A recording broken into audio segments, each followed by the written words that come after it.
In Arizona, a shipment of money vanished into the high desert along with the 2 men hired to guard it.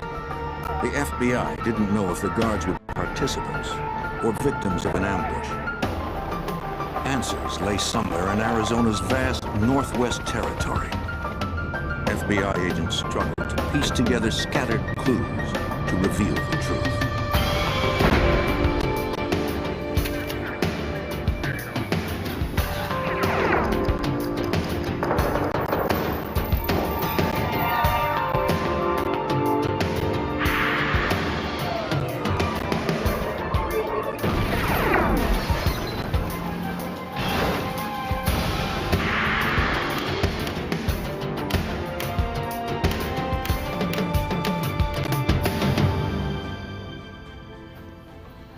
In Arizona, an armored van loaded with cash failed to reach its destination.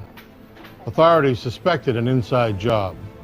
When the vehicle was recovered, with the drivers and the cash missing, those suspicions grew even more. I'm Jim Kallstrom, former head of the FBI's New York office. This well-planned crime required extraordinary efforts to solve. The FBI knew that the smallest detail could make or break the case.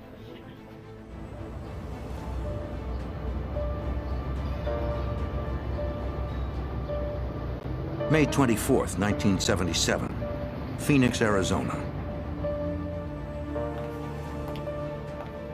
The security company transferred $333,000 in cash and coins from their vault to an armored van. 2 courier guards prepared for another day distributing cash to Arizona banks. Y'all about ready to go? We got a problem with this door. I think we want to take a look at it. Let me see. One guard discovered a problem with the van's side door latch. They would report to the company maintenance garage before they set out.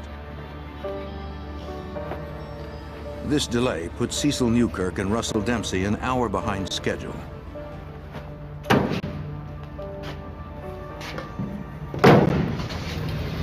The day's route included stops from Phoenix, 150 miles north to Flagstaff.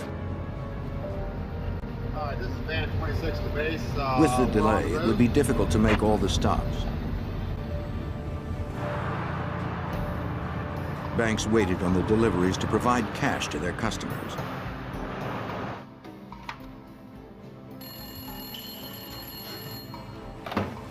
Security. By 10:30 a.m., the security company received a call from a bank complaining they had not received their delivery. Mechanical problem with the van, so we got a little late start. Well, they should be there shortly. At first, the dispatcher thought the late start explained the All problem. right, we'll keep us informed. All right. But throughout the afternoon, the dispatcher couldn't reach the guards.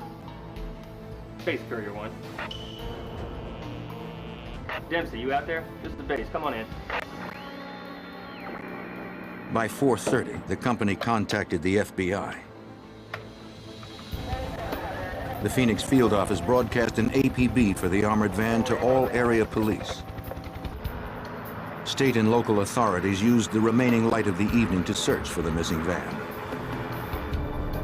They found no sign of it or the courier guards.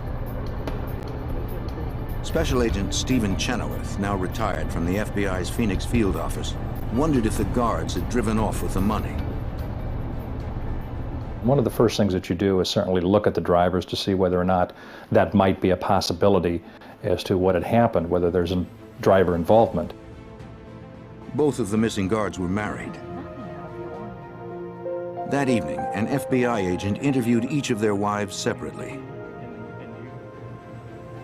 They confirmed that neither of their husbands had financial problems that would provoke them to steal the money.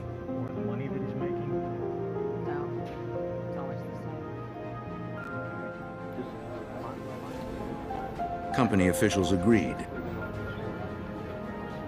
Both guards had given 20 years of faithful service. The missing van's route covered a vast area of the state. Authorities had nearly 1,000 square miles to search, and most of that terrain was remote desert.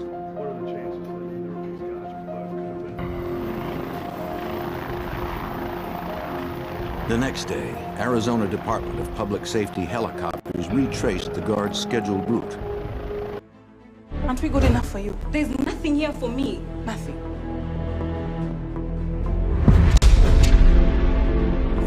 I know it's a bit intimidating. Makes you a little bit uncomfortable, doesn't it? I knew he was married. He made his choice. You don't love us. You've never loved us. Woo! Adapted mind math! Come explore the site with me. I'm in first grade, so I'll pick that. Neato! A fun fishing adventure! Fish until you find the sunken ship. Oh, I'm excited! I think 9 is the answer. Hey, I got it right! But you know what's great about adapted mind? If I can't figure out the problem, like this one, I can click here to get an explanation from a real teacher. This helps me understand the concepts I don't quite get yet. Wow, look, a pet! Let's click on it to customize it. The more we play, the more pets we earn. Ooh, I love pets! And we found the sunken ship together. Adapted Mind is so much fun. Click here to come play with me again. Quick, before time's up. 5, 4, 3, 2, 1. Last chance.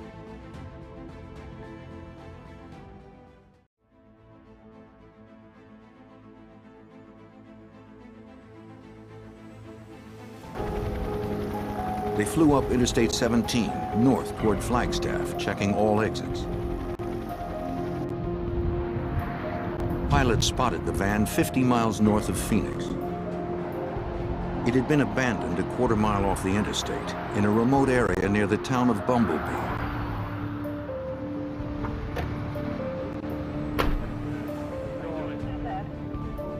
Arizona public safety officers and local deputies cordoned off the area before the FBI arrived.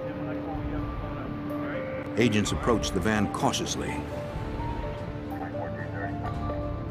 They did not want to disturb the footprints tracked around the vehicle. The armored van's doors were locked. From the outside, there was little to indicate what had occurred. There didn't appear to be a struggle on the inside, but we had to actually get inside the vehicle before we could really conduct a thorough investigation or examination of the van. And it wasn't until later on that morning that they had brought a spare set of keys out and we effected entry into the van.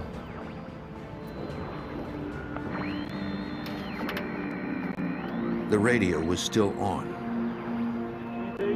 Yet the base had not received any calls for help. The van's siren had not been tripped. A shotgun kept in the van for defense had not been fired, and its safety was still engaged. The guards had not used any of their resources to signal that there had been a robbery. In the back, agents found bags containing several $1,000s in coins, but $293,000 in paper currency was missing.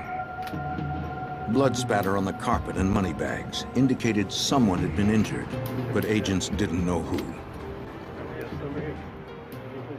Your biggest fear at the time, of course, is for the safety of the guards. Money can always be replaced. Your life cannot. And so we were certainly concerned about the guards' fate.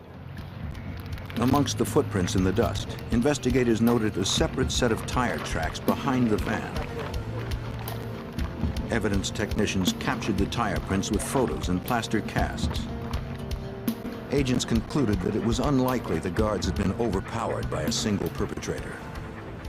The location of the van, the condition of the van, and everything that we found at the scene just told us that this was a crime that had been well planned and probably had been committed by more than one person. There. Deputy Dale Lent from nearby Mojave County was brought in to assist the investigation. A narcotics officer trained in ground print identification, Lent could reconstruct crimes from foot and vehicle prints. He was one of only 2 trackers qualified to testify in Arizona court. The first concern was to check the area to see if the guards had been taken somewhere away from the van and something had happened to them. So the first thing I did was do a 360 around the scene, which included checking the road further up. The guards were nowhere to be found. But on a hill near where the van was abandoned, Lent discovered more tire tracks and footprints. From this position, there was an unobstructed view of the interstate that the guards traveled. Back near the van itself, the deputy found 2 separate sets of large footprints. Based on his observations, Lent concluded that at least 1 other vehicle and 2 perpetrators had been involved. The vehicle had come down, backed up near the van, picked up something up, whether it be the 2 guards or whether it be the money. Hard to tell, but I'd say it was the money because it was a trail. It wasn't just one. It was a well beat out path. Examining the strata of tread prints, Lent deduced that 1 vehicle had followed the van from the interstate to where it was abandoned. Deeper tracks leading back into the interstate showed that the vehicle had left much heavier than when it came. Investigators believed that, dead or alive, the guards had been taken by the assailants. The FBI turned to the media for help. We did what we could to keep this on the front page of the news, and we did what we could to make sure that people were aware that we were looking for these guards. The media reports generated calls from witnesses. Several motorists claimed to have seen the van stopped on the northbound side of Interstate 17 on the morning of May 24th. They had already been pulled. One saw an Arizona Department of Public Safety officer walking towards the van. Other witnesses had similar stories, but details differed. The make and color of the officer's car varied. In some accounts, he was parked in front of the van. Other times, he was stopped behind. Can you show us where it is on the map? Agents contacted the Arizona Department of Public Safety. No officers had reported stopping an armored van on I-17 that morning. Well, at that point, I was fairly convinced that something amiss had probably happened to the guards, that somehow, someplace, they had been stopped and they had let their guard down, and that they'd been taken captive. And being that we didn't find the guards in the immediate vicinity, it soon became evident that the guards probably were taken against their will.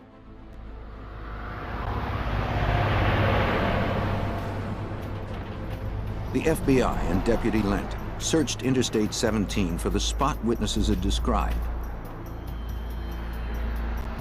The tracker found the place where he believed the van had been stopped. The marks were fresh within the time frame, 24 to 48 hours. You could see where the door was, where somebody got out, where there were scuff marks there on the ground. It looked like, you know, where there had been movement. Digs and gouges in the dirt indicated that there had been a struggle near the rear of the van. A second vehicle's tire tracks at the interstate matched those in the remote area where the van had been abandoned. Curiously, the same tracks were found further up the road, just in front of where the van had been pulled over. Several motorists even underwent hypnosis to provide details to a sketch artist of what they remembered. Some recalled that the officer at the scene wore a hat. Others claimed the officer had no hat.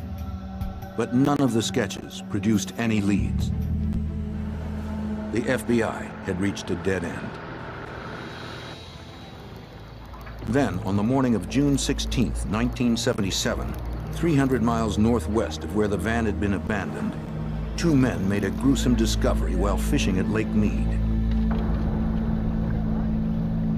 The men discovered a body floating in Debbie's Cove.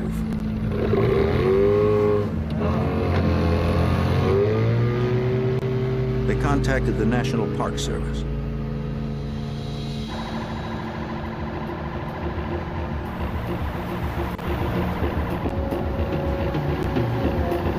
Investigators sped to the cove where the body had been spotted.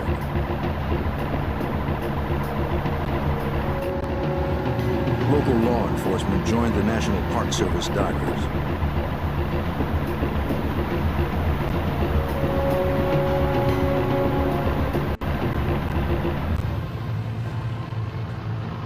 They pulled close to the corpse. The body was fully clothed.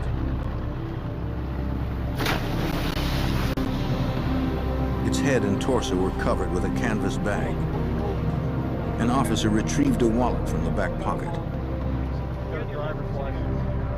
The victim was Russell Dempsey, one of the missing armored car guards.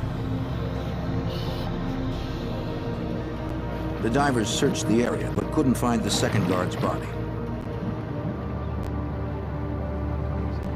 Not far below the surface, they discovered 2 sticks of wood connected by a rope. What do you got? Okay, bring it on over to the boat here.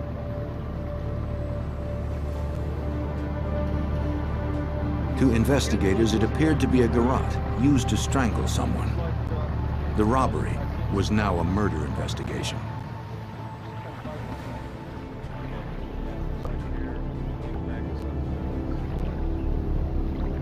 Investigators still had nothing that could lead them to any suspects. They only knew that an Arizona public safety officer, or someone masquerading as one, might be involved. On the morning of June 16, 1977, National Park Service divers in Arizona retrieved a dead body from Lake Mead. It was one of 2 armored car guards that had disappeared on May 24th, along with $293,000. The whereabouts of the second guard and the money remained unknown. The county medical examiner determined that the guard found in the lake had suffered a heart attack. He had also been strangled. Investigators believed that a garrote recovered near the body had been used to choke him. A strand of the victim's hair found tangled in the device supported their suspicions. FBI agents traveled to Lake Mead to question people who were familiar with the resort area. Whoever had dumped the body had likely used a boat to get to the deeper water. More than 20 agents canvassed rental shops around the 247-square-mile lake. No one reported any suspicious activity, but agents collected rental receipts in the hopes they'd eventually have a suspect's name to reference. Special Agent Laird Heists, now retired from the FBI's Kingman Resident Agency, joined the case. He would search for names on receipts any place a traveler might have visited in the area. We didn't have any good leads on who had committed this crime. And our assistant agent in charge in the Phoenix office decided to have FBI agents check every service station from the area where the armored car was located all the way up to Lake Mead where the body had been transported. That was a distance of more than 300 miles. Considering all the different routes to the lake, the agents had hundreds of service stations to check. The agent started his inquiries at the station owned by an acquaintance named Stan. I asked Stan if he had heard anything about the robbery, and he said to me, "I've been waiting for somebody to come to talk to me." And then he related to me that the day after the robbery that he had to take his tow truck up to Lake Mead and pull a truck out of the lake that had backed out into the lake.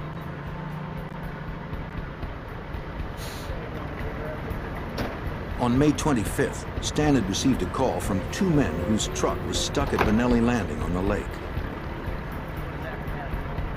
The men explained they had gotten drunk while fishing and backed their truck too close to the water.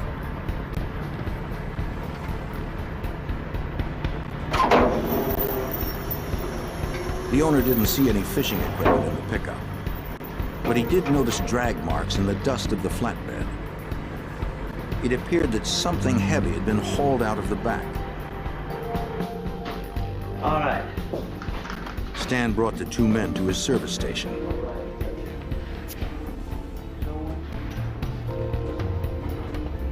He wrote a receipt and asked for a signature.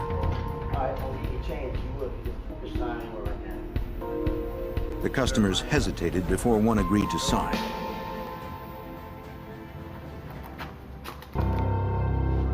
The name he used was Mike Poland. The station owner believed he'd be able to identify the men if he saw them again. It was the break investigators had been hoping for. The ease by which he found it surprised Special Agent Heists. The first place I walk into, I developed this information. It totally caught me off guard and shocked me. And I said, "Oh boy, this is it. We finally have something that we can start from." Agents searched for the name Michael Poland amongst the thousands of boat rental receipts collected from Lake Mead. After several hours, they found it. Michael Poland had rented a boat the day after the robbery, naming Mandalay Landing as his destination. It was the same spot from where his truck had been towed.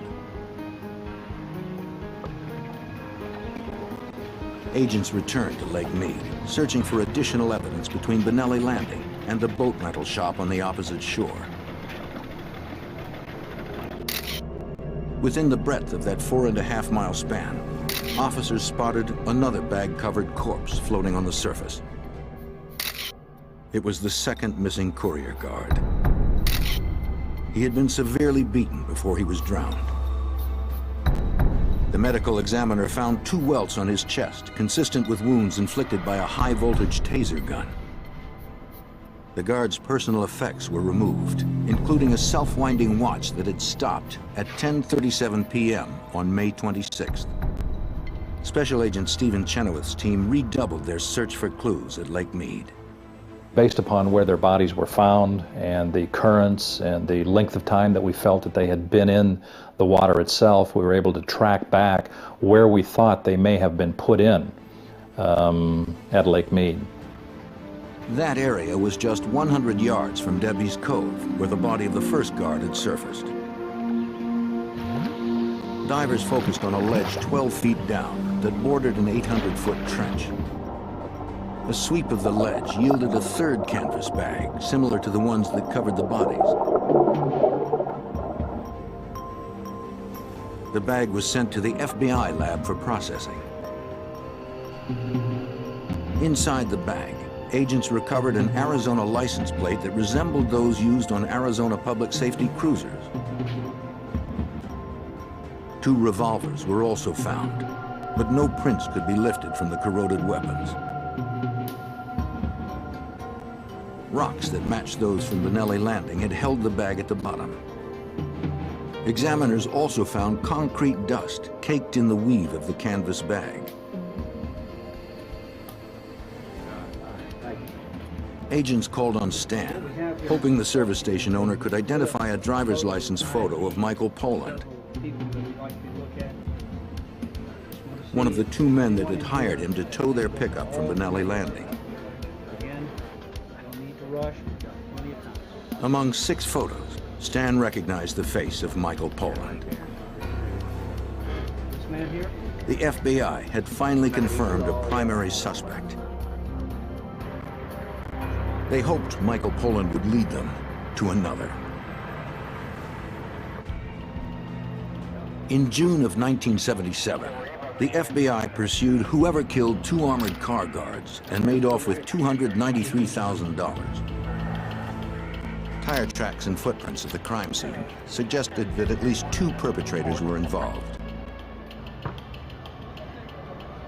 Agents believed one of them was Michael Poland. They hoped surveillance of Poland would lead to another. Though he did not appear to have a job, Poland was spending a lot of money.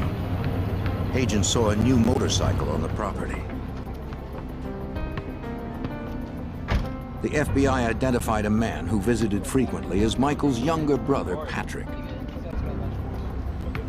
Patrick Poland had just bought a new car.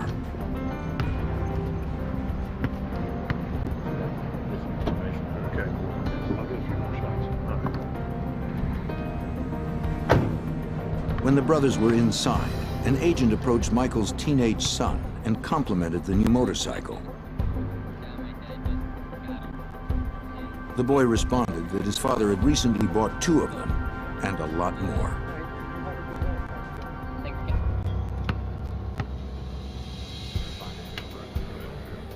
Agents expanded their investigation to include Patrick Poland and subpoenaed the financial records of both brothers.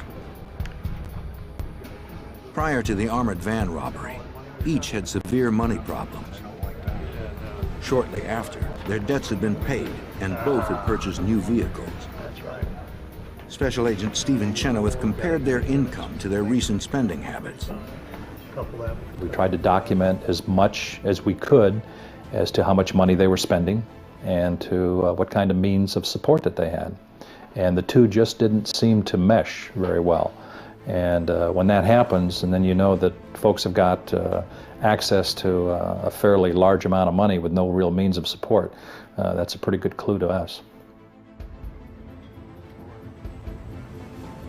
Agents interviewed the brother's father and photographed his pickup truck. Mr. Poland admitted that his sons had borrowed the truck on the day of the robbery. The father had mixed concrete in the flatbed several weeks before the robbery. Agents took a sample of the dust for processing.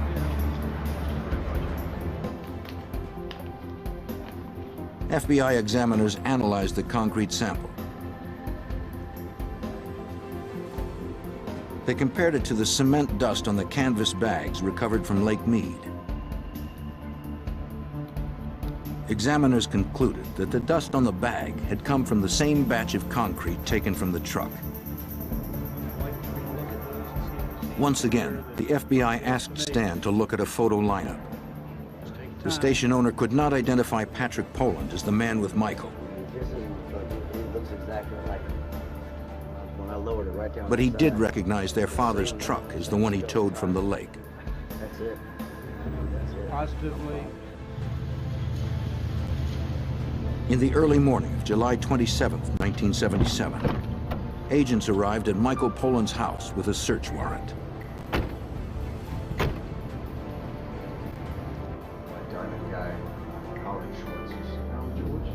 Poland claimed to be a self-employed jewelry salesman. He said that on the day of the heist, he was in Las Vegas buying gems. 3 days. What are you doing on the way back? Investigators found $12,000 in cash. He claimed it was used for their jewelry business. The agents confiscated numerous receipts. One of them was for a pair of high-voltage taser guns sold to a man named Mark Harris a month before the robbery. A short distance away, agents searched the house of Michael's brother, Patrick Poland. FBI Special Agent Frank Mowry, now retired, asked if he and his brother Michael had been at Lake Mead. Patrick gave a different story than his brother had. He initially said that he and his brother were there fishing. He was very nervous. He was extremely nervous. He had difficulty in explaining a lot of about his whereabouts, particularly on the day of the crime and the day after the crime. While Patrick was being interviewed, he received a call. It was his brother Michael. Yeah, they're over here too. He urged Patrick not to talk to investigators. The search at Patrick's house yielded a stash of weapons and $16,000 in cash. The FBI tracked down and processed the cars the brothers owned before the robbery. The tire treads did not match the tracks found at the crime scene. Examiners found no physical evidence that tied the cars to the crime.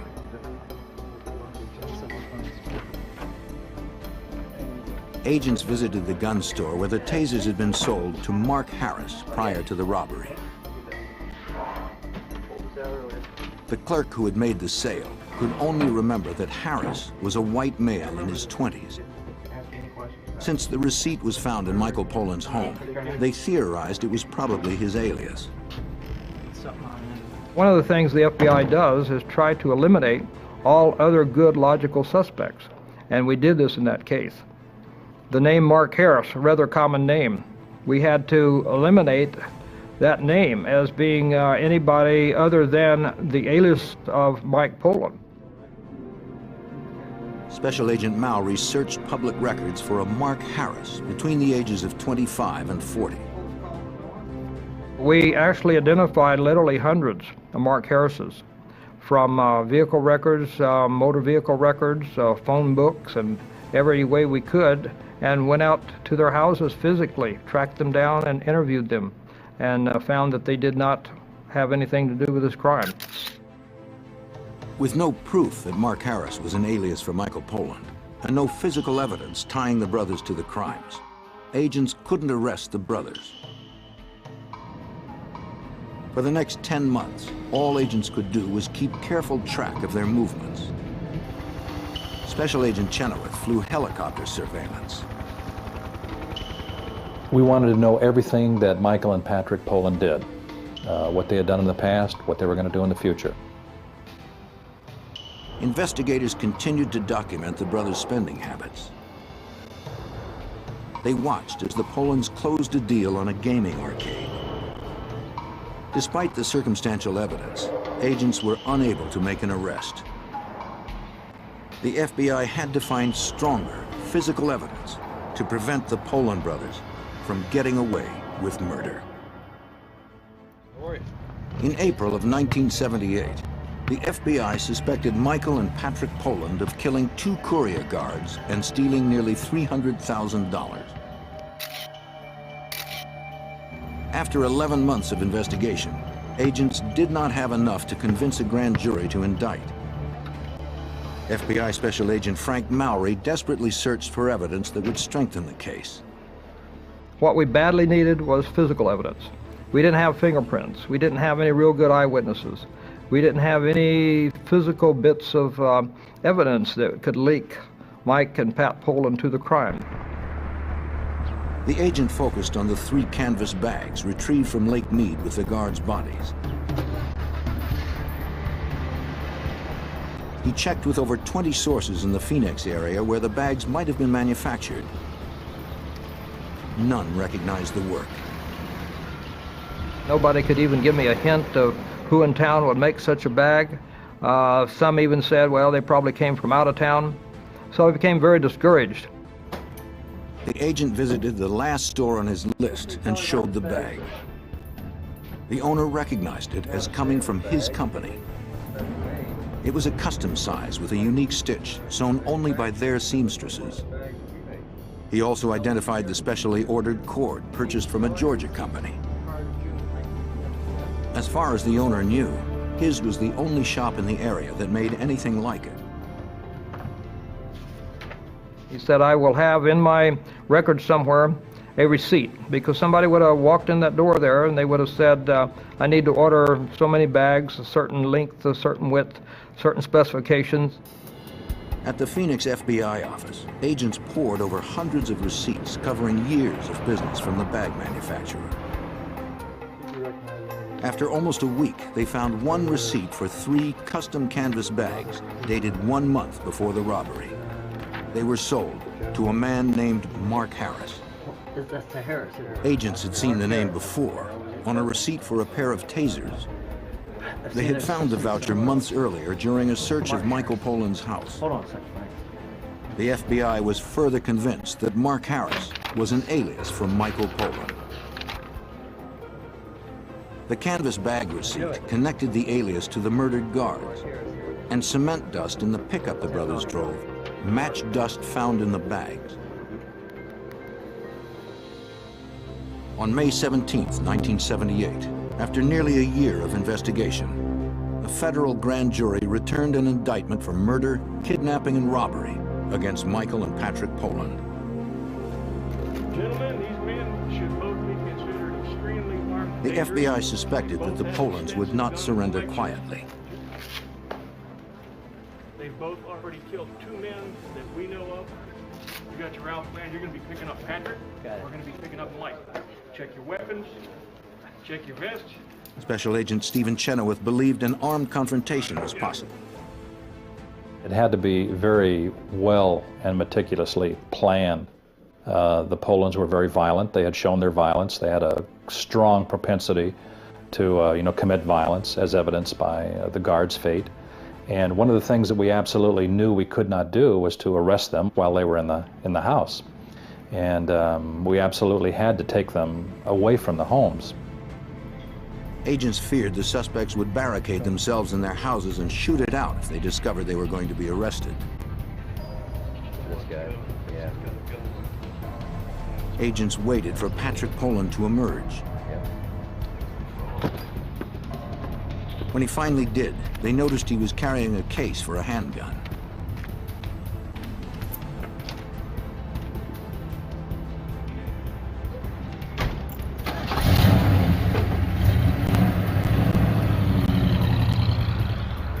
They tailed him for a safe place to make the arrest. The second arrest team waited for Michael Poland to come out of a real estate office. Once outside, there would be less risk to bystanders if shooting erupted. The first arrest team caught up with Patrick outside the game arcade. The agents intercepted him before he entered the building. We identified ourselves. Of course, he knew me already from previous contacts, and I told him the time had come, and we had warrants for their arrest, and he gave up without any problem. He was armed. He had a .44 Magnum weapon on him and another couple of weapons in his car, but he made no effort to use them. Agents radioed the other team that Patrick had been picked up.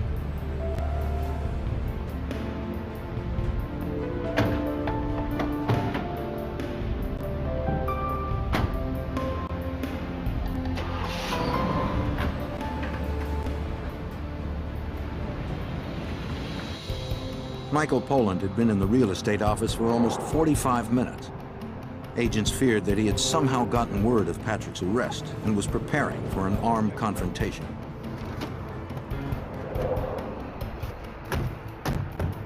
They decided to risk entering the building. Federal agents, please step back. Mike Poland, you're under arrest. The suspected murderer surrendered without incident.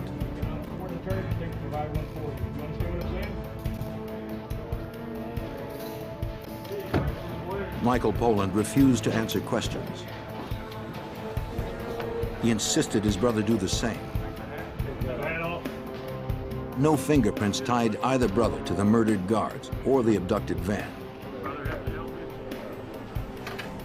Michael remained confident that the FBI case was weak.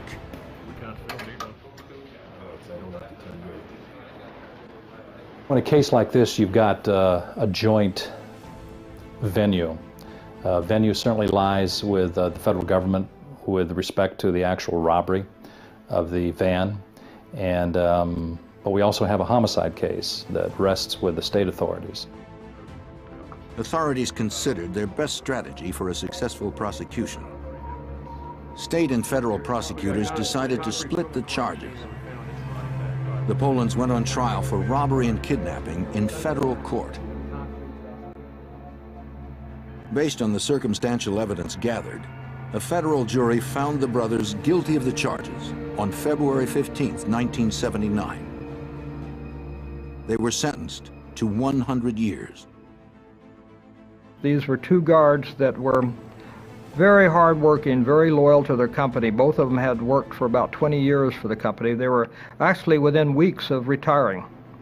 They were family men, they were good men, religious men, men that had devoted a lot of time and effort and loyalty to this company. And on the eve of their retirement, they were killed. In November of 1979, an Arizona state jury returned a guilty verdict for murder. The judge gave the brothers the death penalty. The Polands appealed their conviction. The Arizona Supreme Court found that the testimony of a hypnotized witness and the taser gun evidence should not have been used. They also found that the jury had inappropriately discussed the federal trial. The Poland brothers' state murder convictions were overturned.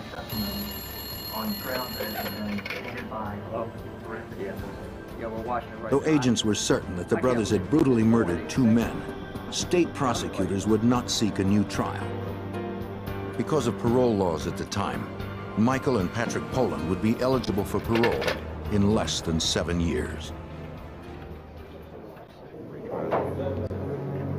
In 1982, an Arizona prosecutor declined to retry Michael and Patrick Poland for murder. We chose not to because of the exclusion of the eyewitness testimony. He cited the cost, as well as the difficulty of proving the case with the evidence that had been excluded by the Arizona Supreme Court. United States Attorney Melvin McDonald was outraged that the Poland brothers might get away with murder. I had followed it by way of the media and had never dreamed that I would play any role in the case until 1982, when it became clear that the ball was going to get dropped unless somebody stepped in. I called the county attorney and volunteered to take the case. For the first time in history, a U.S. attorney was deputized as an Arizona state prosecutor. McDonald had to resurrect a case that many considered impossible to retry. There had been 5 years transpired between the time of the crime and the time of the trial. Witnesses travel and move all over the country. Memories start to fade. And so you've got to recreate and present the crime as if it happened a month ago, when you're facing the problem that it's really 5 years old. The prosecutor wanted to lock down the exact time that the victims had been deposited into Lake Mead and prove it was the same time the Polands were at the lake, so there would be no question the Polands were responsible. One of the problems with the finding of the guards was that their bodies were not recovered for 6 weeks. The defense, we knew, would argue that they could have been dumped there by the real killers at any time. Working with the FBI, the prosecutor found a piece of evidence that had been overlooked in the earlier trials. The second guard's self-winding watch. Examiners noted that the watch stopped at 10:37 p.m. on May 26th.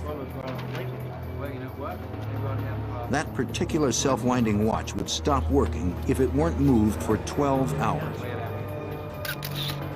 That meant that the guard's watch stopped 12 hours after his arm came to rest at the bottom of Lake Mead.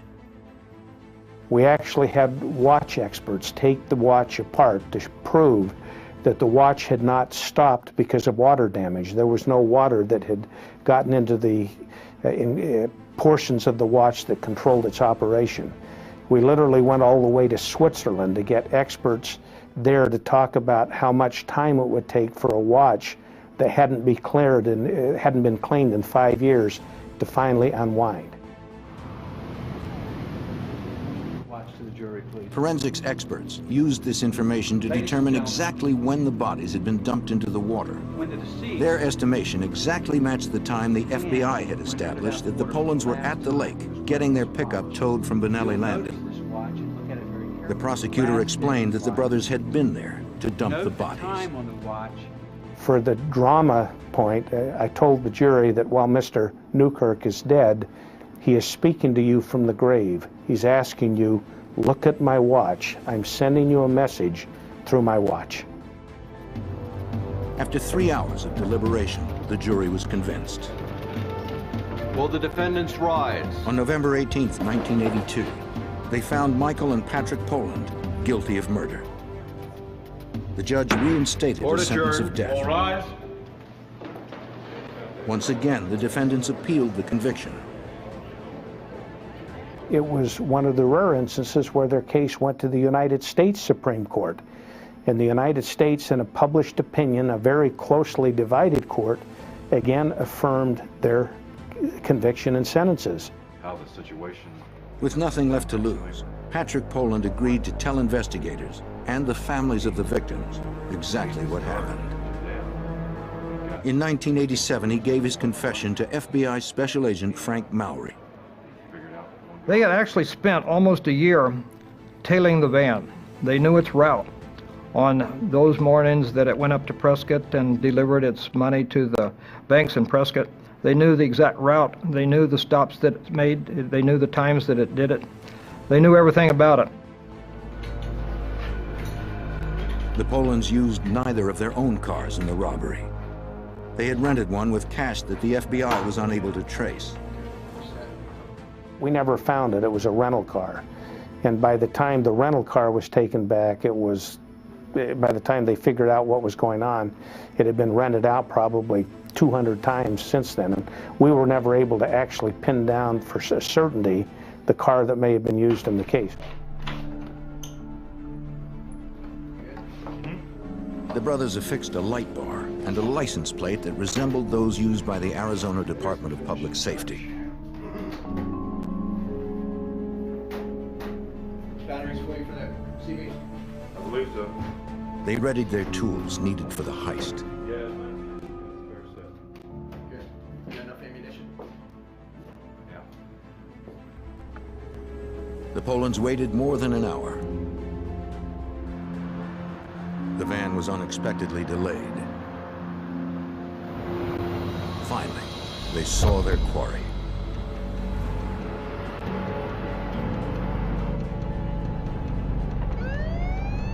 Patrick drove the disguised car while Michael hid under the dash.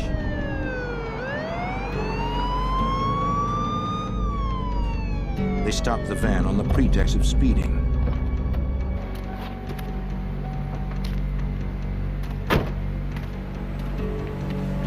Company policy insisted that the guards never open the van doors to anyone, even if stopped by the police.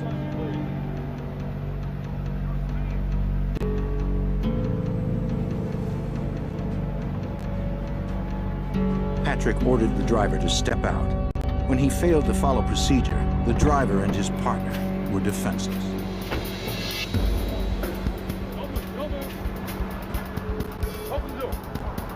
The Polands put the guards in the rear of the van. Michael was to drive the van while Patrick drove the car.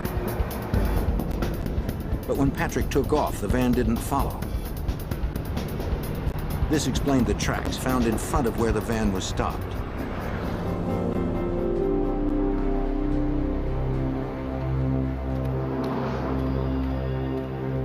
By the time Patrick reached the rear of the van, Michael was beating the guards.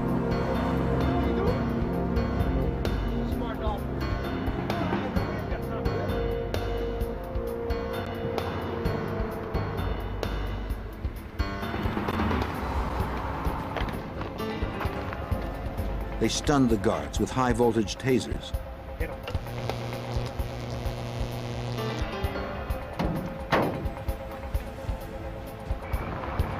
The brothers drove the vehicles into the desert near the town of Bumblebee.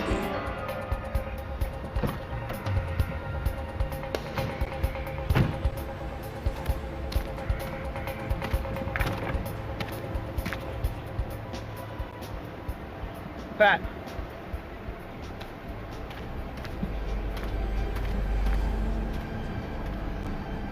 One of the guards looked as if he had died from the beating. Michael decided that the other would have to die as well. He had a makeshift garrote in his pocket, a cord tied to 2 pieces of wood. And the one thing we found out about it, of course, is that Mike was obviously the planner, the instigator, and the enforcer, and everything related to the crime, and that he was the one who physically murdered the 2 guards. Pat, of course, helped him at Mike's insistence, but it was Mike who put the rope around their neck and choked them. Went around the back. Patrick claimed that Michael had buried most of the money in the desert. Just had to stop. At least one of the Polands' relatives knew where that was. Because she cooperated, the authorities didn't prosecute her for her involvement. The money had rotted from the elements in the intervening years. Patrick's confession gave closure to the case. We knew most of it. We felt better, of course, when the person actually admits it, because there's always some room for doubt until you get it from the heart and from the mouth of the perpetrator. The courts turned down all appeals for the Polands. The state of Arizona finally administered a lethal injection to Michael Poland on June 16, 1999. After all calls for clemency were denied, Patrick Poland was executed 9 months later on March 15, 2000. Unlike his older brother, Patrick used his final moments to express regret for the pain and suffering he had caused.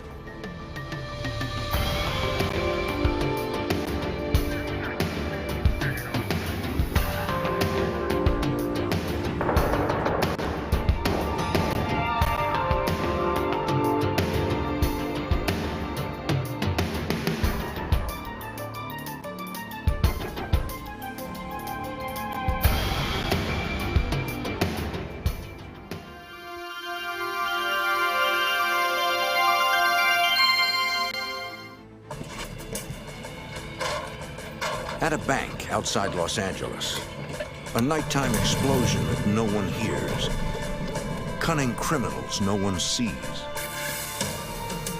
It's the perfect burglary in which cash and bandits vanish without a trace. With little to go on, the FBI must use instinct and determination to solve a case that seems impossible to crack.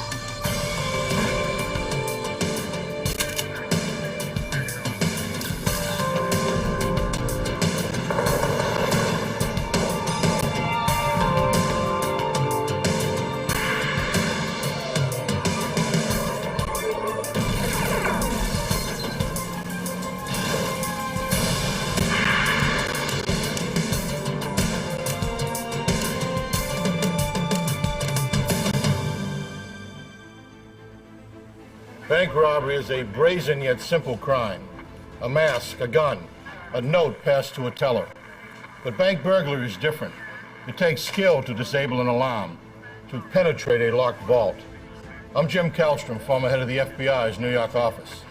In 1972, the largest bank burglary in U.S. history went down without a hitch.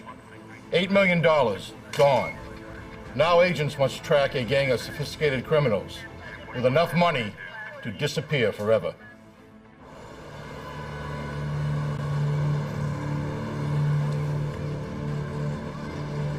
Laguna Niguel, California, March 27, 1972. It's Monday morning at the United California Bank. Employees prepare to open for business.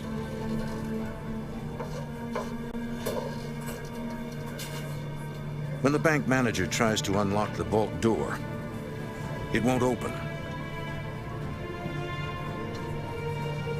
Somebody call a safe company.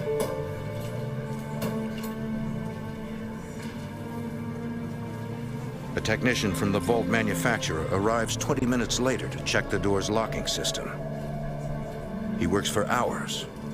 The combination is right, the tumblers are in place, but unexplainably, even the expert can't get it open. It's not working.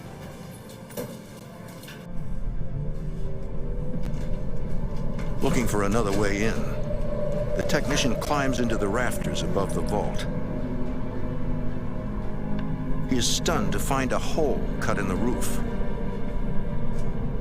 Below, a second gaping hole leading to the vault. Agents from the FBI Santa Ana Resident Agency immediately respond to the bank. The first investigator to survey the cluttered crime scene is Special Agent Jim Conway. Upon arriving and getting up on the vault and looking down at this hole, we could see a pile of rubble, I would say 6 feet tall and expanding out.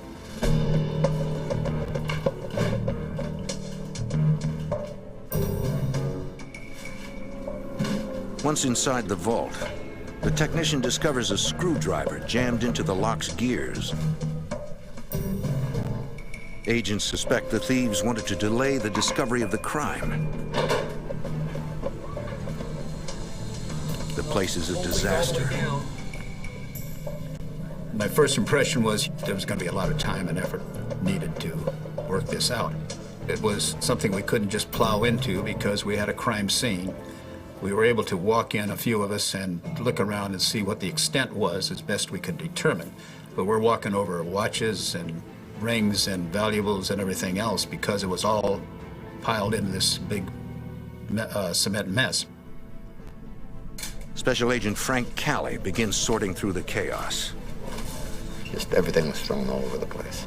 There, the locks of hair, all kinds of check statements, photographs, things that people would normally put in the safety deposit box. I remember seeing the urns with ashes of deceased people in there. The agents begin the arduous task of determining how the burglars entered the seemingly impenetrable vault. They notice dark soil and pieces of burlap mixed with the cement rubble.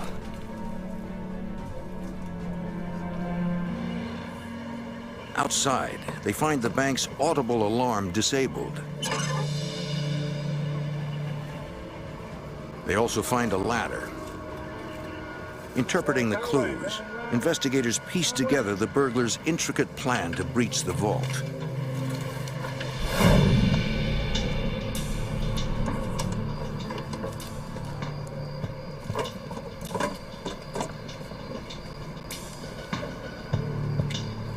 They disabled the alarm by injecting it with liquid styrofoam.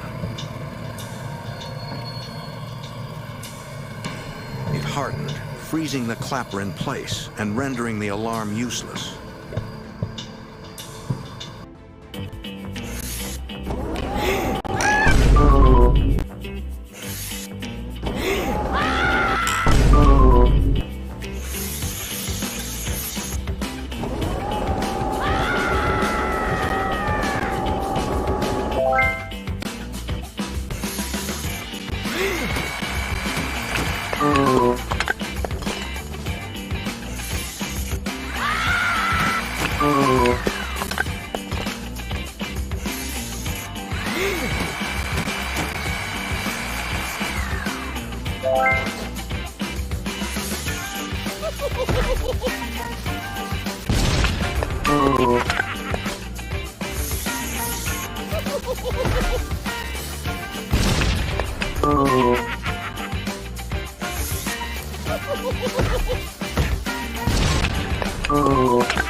Then the burglars climbed onto the roof.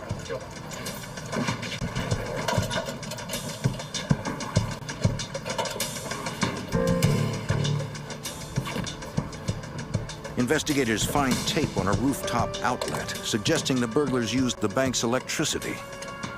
When agents cannot find fingerprints on the tape, they conclude the burglars wore gloves.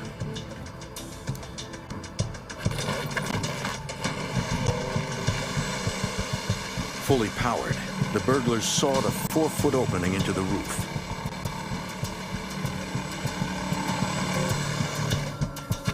Good, good. All right, we're in.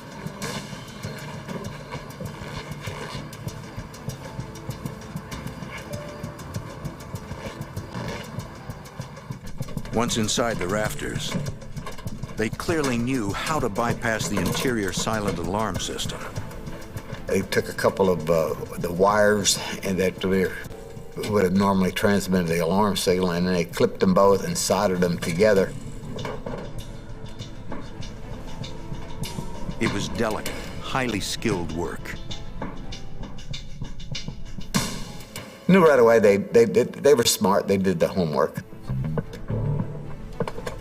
Even with the alarm disabled, 16 inches of steel-reinforced concrete stood between the burglars and the contents of the vault. The only way through, an intensely powerful blast. Agents believe the bandits drilled holes into the cement, then inserted dynamite and electric blasting caps.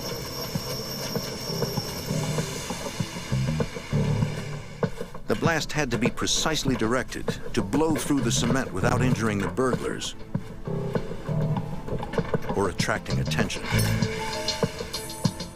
Agents conclude that the burlap fragments in the soil in the vault indicate that the burglars came prepared. They placed the burlap bags over the explosive, not only to muffle the sound, but also it would direct the charge into the vault itself and keep the charge going into the concrete where they wanted it rather than coming back out where they were.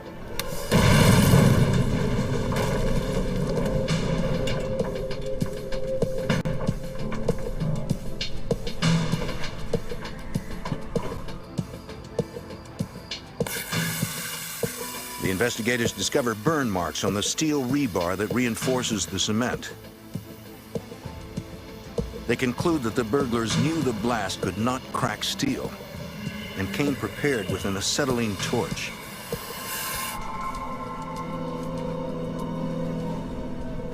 Agents turn their attention to assessing the total loss.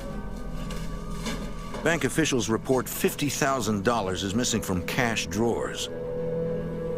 But the thieves were not content with the cash. They took the time to break into 458 safe deposit boxes. Investigators find tool marks on the locks of the boxes and deduce the burglars used a pointed instrument and a lot of brute force to break them open one by one. They carefully sorted through every item, leaving behind what they didn't want. Amazingly, the bandits were so methodical that they got in and out without being seen or heard. In 1972, most banks were closed on weekends. Agents conclude that the suspects took full advantage of that fact. Apparently they had been in there several times, in and out over the weekend. They probably went in on Friday night, and they probably didn't get out till late Sunday night. Not only had the burglars pulled off such a lengthy, complex crime, they did it without leaving a single fingerprint. Although investigators do find a brown cotton glove and broken drill bits, neither is unique enough to be traceable. Agents and deputies collect the debris for further examination at the crime lab. But with no apparent evidence and no witnesses, agents are facing the tough challenge of identifying and locating a group of highly skilled criminals, including electronics and explosives experts. Investigators turn their attention to determining the total loss from the safe deposit boxes. It will be extremely difficult since banks do not keep records of their contents. Ordinarily, if you had a bank burglary, you would be missing cash. You'd go out and say, yes, we got to find $350,000 worth of cash. At this point, we did not know what was gone. It's a very affluent area. And so the possibilities of a tremendous amount of money and material being lost was evident. Investigators begin the arduous task of carefully sorting and cataloging every item left in the vault. Then, by interviewing every box holder, agents learn the details of missing jewelry, rare gold coins, and bearer bonds. By a process of elimination, they slowly create a list of the stolen goods. The bank's loss of $50,000 in cash pales by comparison, as the value of the missing items rises to over $8 million. The heist has now become the largest bank burglary in U.S. history.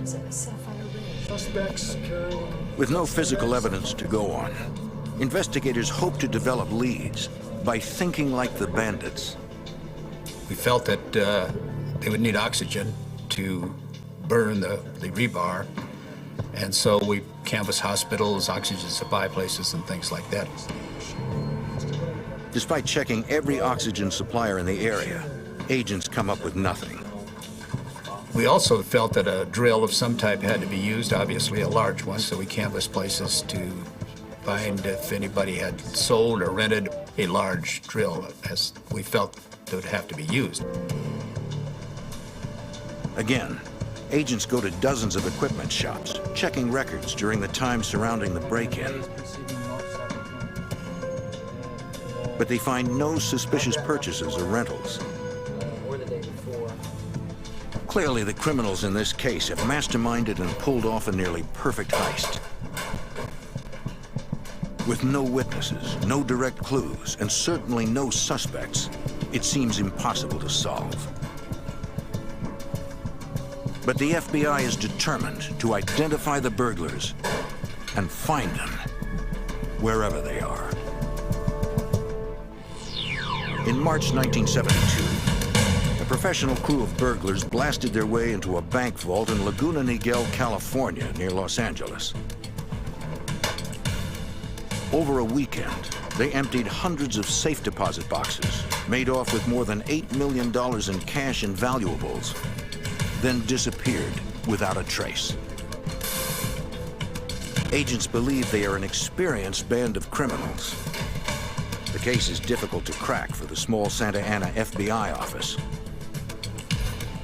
Needing more resources, they seek the help of the larger Los Angeles FBI field office. Special Agent Paul Chamberlain supervises the investigation. At the time, it was our conclusion that this was the largest bank burglary in the history of the United States. We went to just about everyone in the office. It was several hundred agents. And that's not a typical response, but it became apparent that the crime was a significant crime.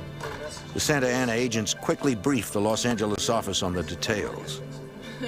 We'd not had a bank burglary like that in recorded history in the Los Angeles division. Burglaries that did occur with banks involved a small effort, and this was a systematic, big-time operation that lasted over 3 days. Since the burglars seem to be highly skilled professionals, yet have not struck Los Angeles before, agents conclude that they're probably from out of town. An agent sends a teletype to all other FBI offices, asking if anyone knows of similar bank burglaries. They get a hit from the Cleveland, Ohio field office, where agents have been investigating similar bank heists, 13 of them, in fact. The description of the California burglary immediately strikes a chord with them, including Special Agent Buddy Nix. We knew from the modus operandi, the MO, the outside alarm had styrofoam spray placed in it to keep the audible alarm from activating. The fact that it was a roof job, the fact that the alarm system had been bypassed were all indications that bank burglary crews in Youngstown very well may have been involved. The Ohio agents believe the 13 Ohio bank heists were committed by the Youngstown Erie Bank Burglary Group, a loose association of criminals tied to organized crime. The California agents were right. These are no small-time crooks. Youngstown at that time was just a mecca for organized crime activities. I mean, they controlled the illegal gambling businesses, and they were, very much involved in interstate transportation of stolen property and tractor-trailer thefts, and there were burglary crews that were operating. And there were a lot of very sophisticated burglaries that were taking place at that time. As part of earlier investigations, the Youngstown, Ohio agents have identified nearly 100 men believed to be part of the burglary group. They've collected intelligence on each of them. Agents send the men's names and mugshots to the Los Angeles FBI. There, investigators try to narrow the list. Since the criminals must have traveled to California, agents check airline passenger manifests from around the time of the burglary. Without the benefit of modern computers, it is a time-consuming process done by hand.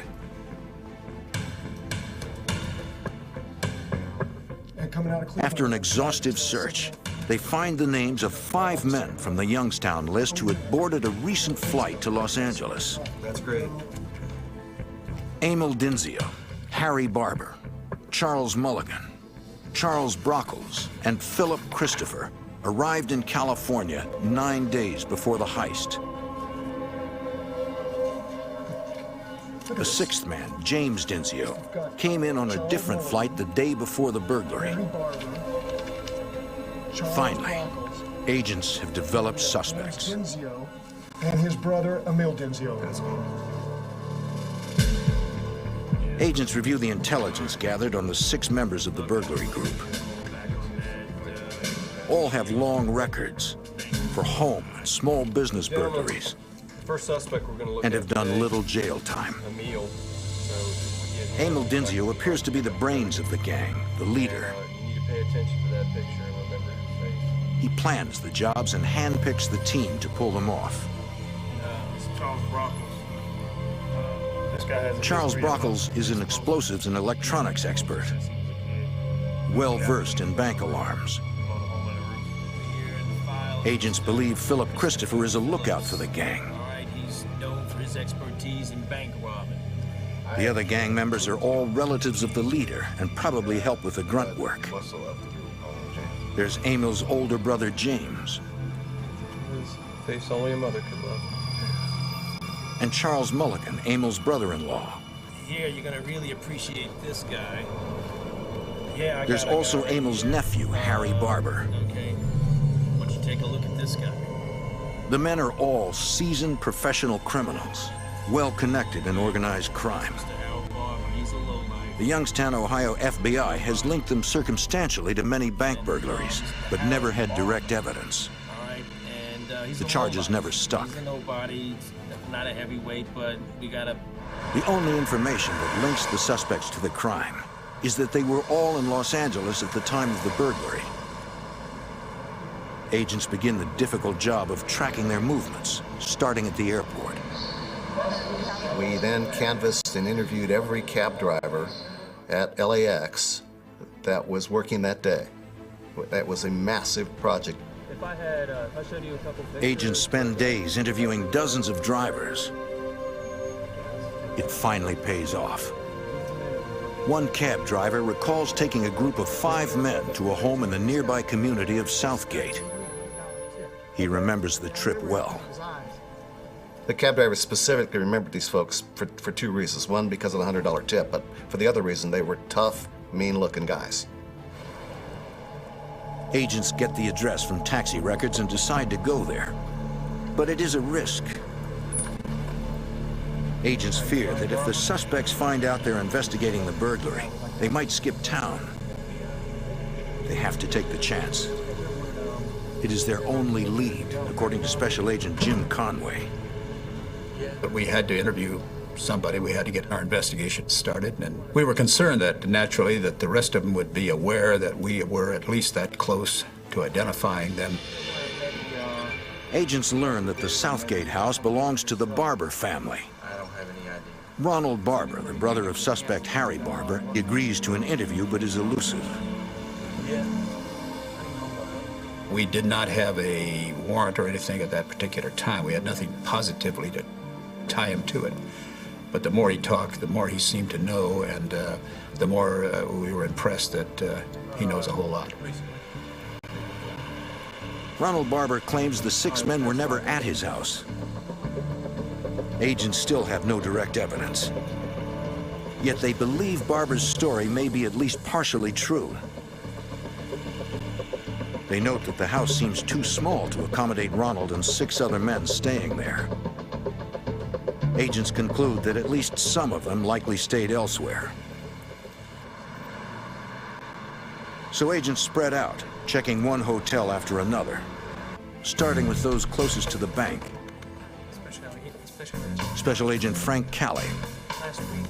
We figure these fellows were high rollers. They knew they were going to get a big haul, so they were going to stay at a nice place. So we were knocking on the doors of every fine hotel in the LA Orange County area. It is more tedious, time-consuming footwork, but they do not give up. Sir, I'm with the FBI. On a hunch, one agent decides to take a different approach. There was an agent who figured that maybe they didn't stay at the best hotels, and he took it upon himself to walk into a truck stop hotel. And lo and behold, he found out that Emil Denzio had stayed there. You're sure? Possible. Emil Denzio is the leader of the burglary group. But they would have been together all five. Records show his brother-in-law, Charles Mulligan, also rented a room there around the time of the heist. Agents check Mulligan's registration card and find a license plate number. Denzio. They trace it to the Southgate address of Ronald Barber. Investigators now have 7 suspects, the 6 from Ohio and the local Ronald Barber. They still have nothing directly linking the men to the crime. But the investigation is finally rolling forward, and the FBI is closing in. Weeks after a well-planned multi-million-dollar bank burglary in Southern California, the FBI identifies 7 suspects.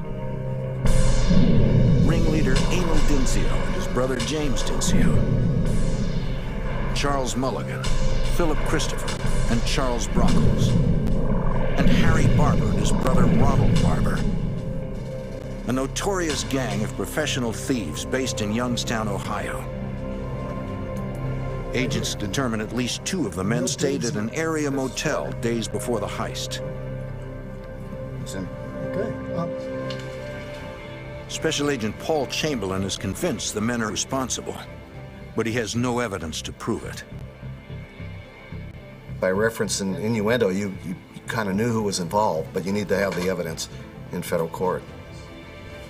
Agents subpoena the motel phone records and find a series of calls to a local man named Earl Dawson. Our background investigation concluded he was a former military, a Marine guy with some training in munitions, explosives. And in as much as we had major explosions that occurred at the bank, it became interesting to us. Special Agent Frank Calley learns of another interesting connection. Yeah, we're gonna be down there. Dawson is from Youngstown, Ohio, the base of operations for the burglary group. So the light goes off again, and we say, well, now we got another break. We got the connection somehow between the boys from Youngstown, the Denzios, and their cohorts in Dawson. The agents decide to approach Dawson at his house to convince him he should cooperate. They show him pictures of Emil Denzio and his associates and ask if he knows them. Dawson is reluctant to talk. I was in the Corps as well. Knowing Dawson is a former Marine, Special Agent Calley appeals to his sense of duty. Earl was a very patriotic individual, and I'm a former Marine, and we just kind of played that. I said, come on, Earl, you know, you're a former Marine, you've served your country. I said, what's important, Earl? It's a big case. And he said, what is it? I said, heard about that bank burglary down in Laguna Niguel? Calley's tactic works. Dawson comes clean. He admits knowing 3 of the suspects: Emil Denzio, Emil's brother James, and Charles Mulligan. He and Mulligan are old friends who grew up together in Youngstown. Dawson tells Calley that the day before the Laguna Niguel heist, Mulligan came to his house with the other suspects. Mulligan gave him $100 to leave the house for a few hours so they could hold a meeting. Dawson left without hearing what they discussed. Thanks, man. Appreciate it. But Dawson adds that he does have something the agents might want to see. Shows up the other day. Mulligan left a car in his garage. It's still there. It is a huge break. Perhaps the car holds the evidence they've been looking for. But before they can check it out, they're interrupted. While I'm talking to him, the phone rings. He answers the phone and he picks it up and he points to the phone and he mouths the word Mulligan. Thinking quickly, Agent Callie asks Dawson's permission to eavesdrop, a legal requirement for using what he hears in court. Dawson signals that there is another phone in the bedroom. Mulligan comes out and says, hey, has anybody, the FBI been around? Dawson says, no, they're not around. I think I almost had to laugh myself at the time listening to this. He's playing a beautiful role out there. He's really flip-flop. He's on our side now. Mulligan explains that he knows the FBI has been asking questions about him and his cohorts, and that they're getting worried. And he's heading back to the Los Angeles area. Yeah, I'm sure. Mulligan said, I want to come out tonight and to see us. I'm going to move the car in the garage. Agent Callie seizes the opportunity to trap Mulligan, but he fears that he might be setting up Dawson and the FBI. Didn't know for sure this officer, he could be sitting across the street at the time watching us, for all we know, with our FBI car sitting out front. Callie instructs Dawson to arrange a meeting with Mulligan in a public place. Dawson tells Mulligan to meet him at his favorite bar, the Walnut Room. Mulligan agrees. Now agents have a chance to inspect the car Mulligan left in the garage. But it does not belong to Dawson, so he cannot give them permission to search it. Through the window, they can see a pair of brown cotton gloves, exactly like the one found in the vault. The back seat is covered in what appears to be cement dust, similar to the debris found at the crime scene. It is the probable cause agents need to obtain a search warrant for the car. They also obtain an arrest warrant for Charles Mulligan and set up surveillance at the Walnut Room. Plainclothes agents position themselves inside the bar, not far from Dawson. We staked it out, so to speak. Four of us were inside waiting, and we had a couple of men outside waiting for him to arrive. Dawson introduces Agent Callie to some regulars as a buddy from the Marine Corps. The agents have to look natural while staying sharp. Earl Dawson's safety is their primary concern. We didn't know what was going to happen, so we had to protect Earl. Agents devise a method for Callie and Dawson to communicate. Either one of them can signal the other by simply going to the restroom where they will meet. 3 hours later, Mulligan finally arrives. He appears to be alone and greets his old friend, who tries to get him to talk about the heist. I didn't want to be too close. I was across the bar from him. Earl was talking to him and asking him something about, you were involved in that deal down in Laguna Niguel. And old Mulligan said, well, what do you think? Unable to hear everything they're saying, Callie heads to the restroom. Dawson follows. In the men's room, Callie asks for an update. Dawson explains that Mulligan is anxious to leave to pick up the car from Dawson's garage. No problem. Okay. Callie tells him to go, but instructs Dawson not to get into Mulligan's vehicle. Whatever you do, don't get inside that car. Okay, don't get in the car. What Don't Callie get in the doesn't car. tell him is that agents are in the parking lot, poised to capture Mulligan.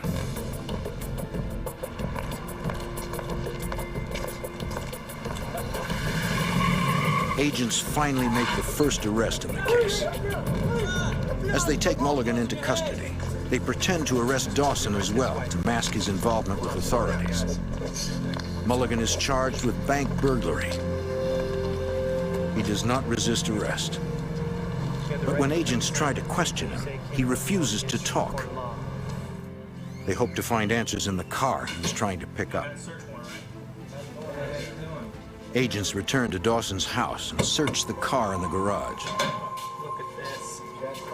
We found this large motor used as a drill and some other tools that we felt were very much probably the ones that were used in the actual committing of that crime.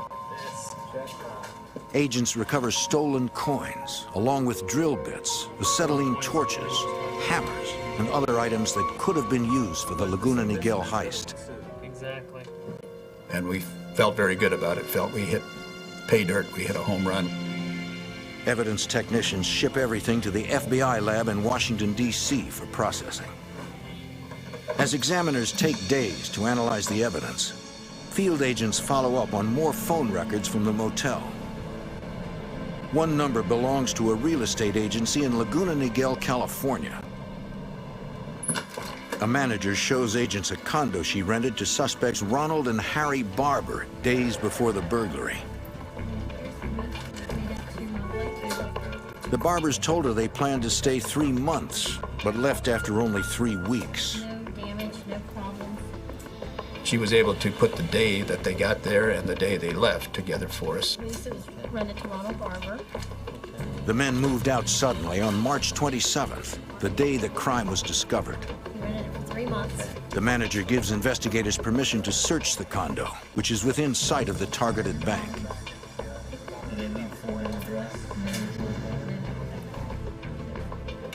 Agents begin processing the condo for evidence, but initially find nothing.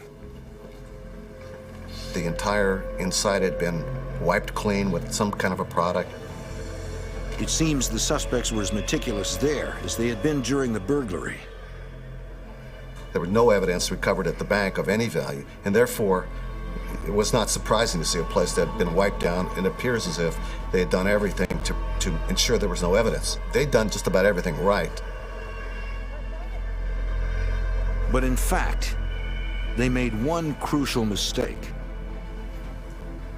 One of the evidence persons went to the dishwasher and opened the dishwasher and realized that it was loaded with dirty dishes and that someone had neglected to push the on button. The dirty dishes are covered with multiple latent fingerprints. At the FBI lab, examiners recover the prints from the dishes and from the tools agents found in Mulligan's car and match them to 5 of the 7 suspects.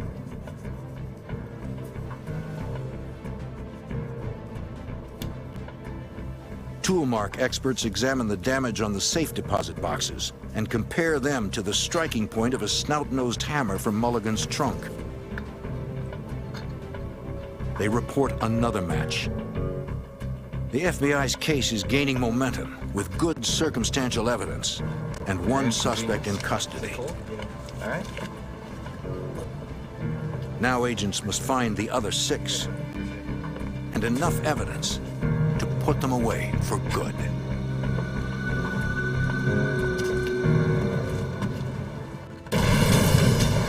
In Southern California, the FBI connects a team of 7 members of an organized crime ring based in Youngstown, Ohio, to a multi-million-dollar bank burglary when they recover tools used in the heist from the car of suspect Charles Mulligan.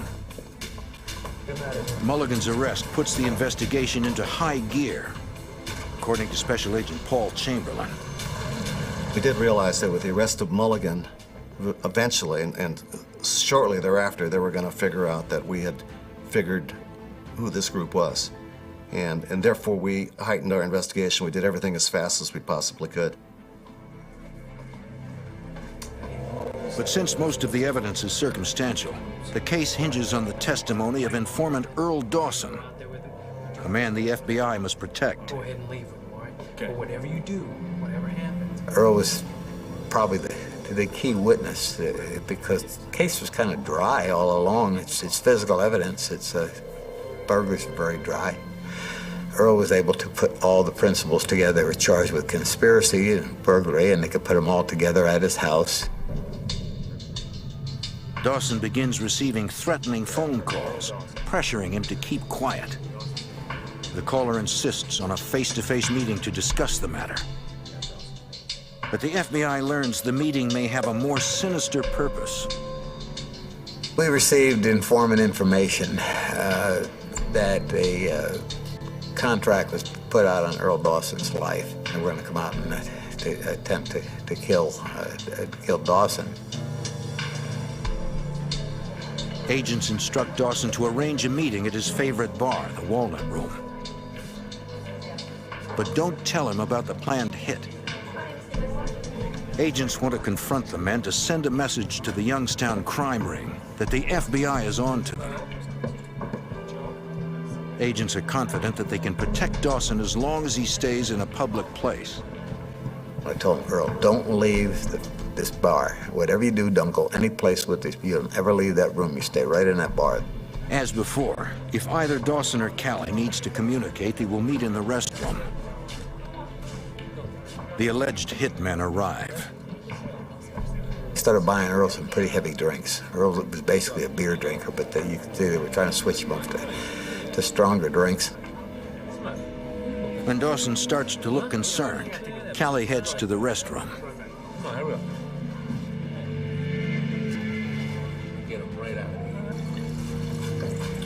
Dawson tells the agent he's scared.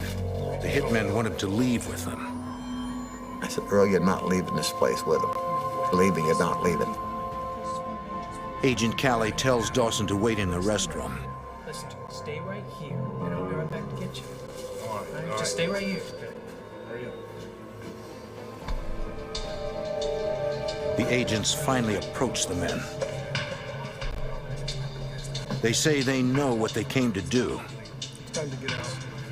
Let's go. To the hitmen, the message is clear. Stay away from Dawson. They had no problem leaving. I went directly to LAX, where they were escorted by LA's finest to an aircraft, and they left Southern California. To keep Earl Dawson safe for good, the FBI decides to put him in the witness protection program. You're gone. You're not going to see. Agents then go after the remaining burglary suspects.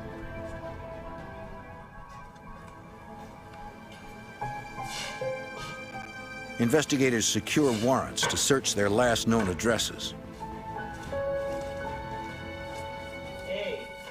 At one house, agents get their first direct link to the burglary. Inside a woman's purse, they find a new $20 bill. They compare it to the list of serial numbers of sequenced bills taken from the bank.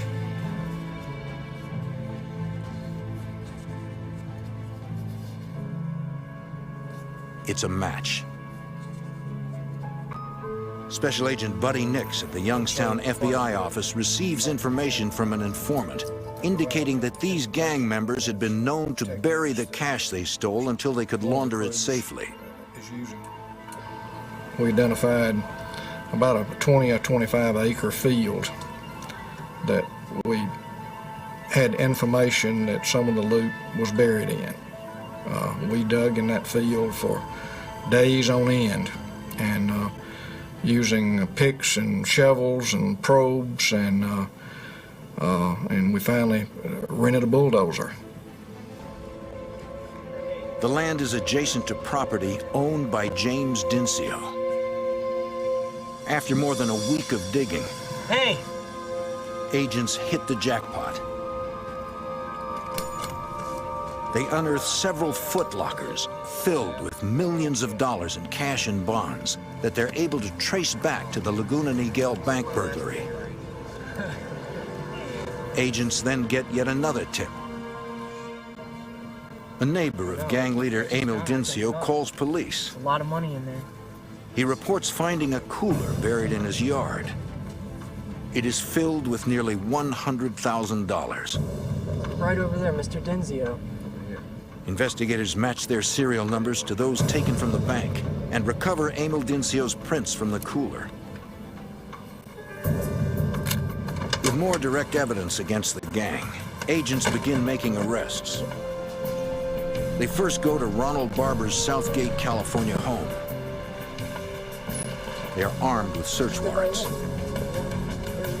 The only person they find is Ronald's mother. The brothers have disappeared. No, I don't. I haven't seen him in a All 6 remaining suspects are still at large. 3 months after a multi-million-dollar bank burglary, the FBI has solid evidence against 7 members of an organized crime ring. With only one suspect in custody, Charles Mulligan, they set out to arrest the others. Emil Dincio, James Dincio, Charles Brockles, Philip Christopher, Harry Barber, and Ronald Barber. Agents go to Emil Dincio's home near Youngstown, Ohio, and discover he's made no attempt to run. Because of his attitude and his air of arrogance, Mr. Dincio actually believed he was above the law and was the kind of guy that could make things happen his way. When agents arrest Dincio, he is carrying $537 in cash stolen from the Laguna Niguel Bank. Come on, we'll call it. Other gang members are also surprisingly easy to find. Within days, authorities arrest Emil's brother, James Dincio, at an Ohio airport. His carry-on luggage is full of more money from the heist. Agents make their fourth arrest, nabbing Phil Christopher. In his apartment, they discover over $32,000 in stolen cash hidden in his closet. The three men arrogantly maintain their innocence and refuse to cooperate. 2 months later, agents nab alarm expert Charles Brockles and get a break. They decide to confront him with what evidence they have and explain they can put him away for decades. They offer him a deal. In exchange for his full cooperation in outlining the burglary group and their crimes, prosecutors will drop all charges against Brockles and place him in the witness protection program. He agrees. Authorities have captured 5 of the 7 suspects. Everyone except the Barber brothers. Authorities extradite them to California and indict them on charges of conspiracy, burglary, and larceny of a federally insured bank. While in jail, Emil Dincio brags about the heist to another inmate and asks for his help in beating the charges. Don't take care of me. Mr. Dincio confided in him a great many details that were not in his best interest to confide. He got this other inmate to help him buy an alibi for the time of the bank burglary. But Dincio has chosen the wrong accomplice. The other inmate was someone who had had contact with law enforcement on many occasions in the past, and he realized that what he was being told would be of some importance to someone, and he came to us. Hoping to receive a lenient sentence for his own burglary case, the inmate tells agents of Dincio's confession and the plan to purchase an alibi. And that was Vegas? Vegas? That's where his alibi. The alibi was that Mr. Dincio was going to be in a motel room, a hotel room in Las Vegas with a prostitute and with physical evidence that would show that he was there. The FBI sets up a sting. Agents give the inmate a contact to offer Dincio. The contact is actually an undercover agent who will provide Dincio's alibi materials. Dincio takes the bait. At the jail's visitation room, he meets the undercover agent who plays the role of a fixer, a criminal expert in solving problems. Mr. Dincio received what he asked for. He got a registration card, which he registered in on. He put his fingerprint on it. He got a listing of shows, and he got the name of a prostitute who he was with, and that became part of his subsequent defense. In October 1972, the trials begin in Los Angeles. Emil Dincio offers his false alibi, but the FBI's undercover fixer testifies about the sting. The jury convicts Dincio and the other 4 defendants. They receive sentences ranging from 15 to 20 years. But it is not over. 2 suspects, Harry and Ronald Barber, are still on the run. Within months, the FBI receives a tip that the 2 brothers are living in an apartment in Rochester, New York. Agents respond, and Ronald Barber answers the door. They arrest him and return him to California, where a jury convicts and sentences him to 15 years. He refuses to say where his brother Harry is. For 8 years, Harry remains a fugitive. Then, in 1980, a woman in Brookville, Pennsylvania, contacts the FBI. I knew him as Brent. She tells agents that her friend has been living with a man who told her he committed a famous bank burglary in California, The other day, only because. What's her name? and that his real name is Harry Barber. Harry Barber. Worried and The woman tells the FBI that in an attempt to lead a legitimate life, the fugitive is working maintenance at a local campground. here, you know? Agents move in and arrest him. Hey, Barber. Hey, Barber. The FBI, hands in the air. Drop the wires. Harry Barber is convicted and sentenced to 20 years. Agents can finally close the case on the largest bank burglary in United States history. Authorities believe Emil Dincio and his gang committed more than a dozen bank burglaries, stealing over $30 million altogether. By putting them away, FBI agents from Ohio to California stopped one of the most sophisticated bank burglary rings of all time.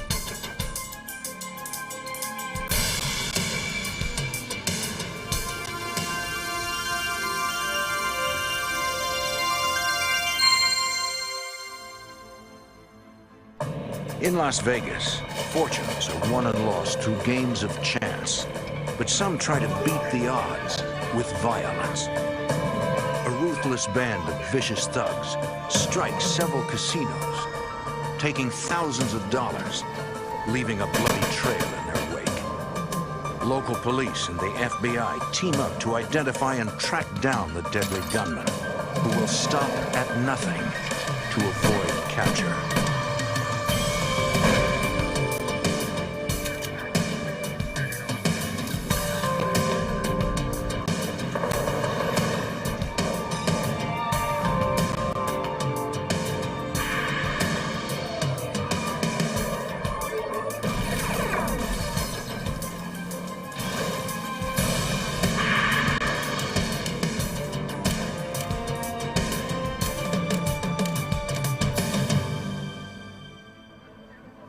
The kind of story that Hollywood films are made of. Brazen armed robberies of Las Vegas casinos. But this was no movie. I'm Jim Kallstrom, former head of the FBI's New York office. They were a gang of criminal masterminds. They carried automatic weapons and were not afraid to use them. With each and every new heist, they became bolder and more deadly, until the FBI stepped in, determined to end their violent rampage.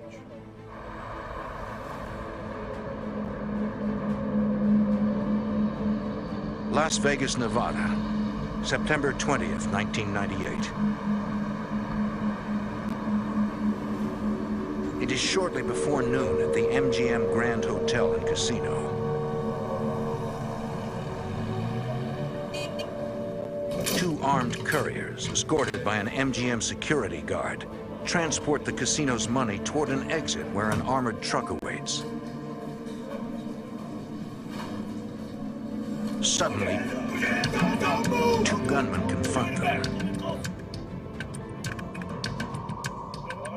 One grabs the courier's guns, then snatches 3 money pouches containing nearly $350,000 in cash. Then the men flee through a side exit. The guards call the Las Vegas police and the FBI.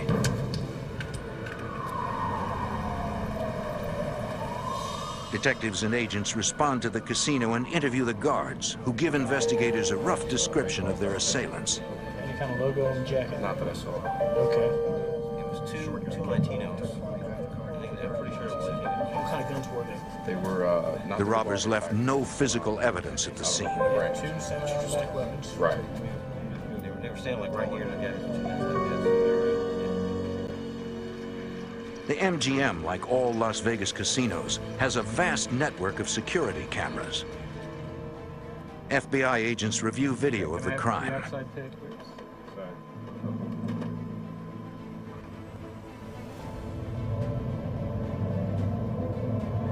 Special Agent Henry Schlump observes the way the lead gunman brandished his weapons, which suggests he could be a dangerous individual. Seeing a subject commit a robbery with a gun in each hand is not typical. That would be a rare occurrence, and I think it would portend the violence that the subject was capable of. You got two-fisted guns. Okay, can you give me the outside tape?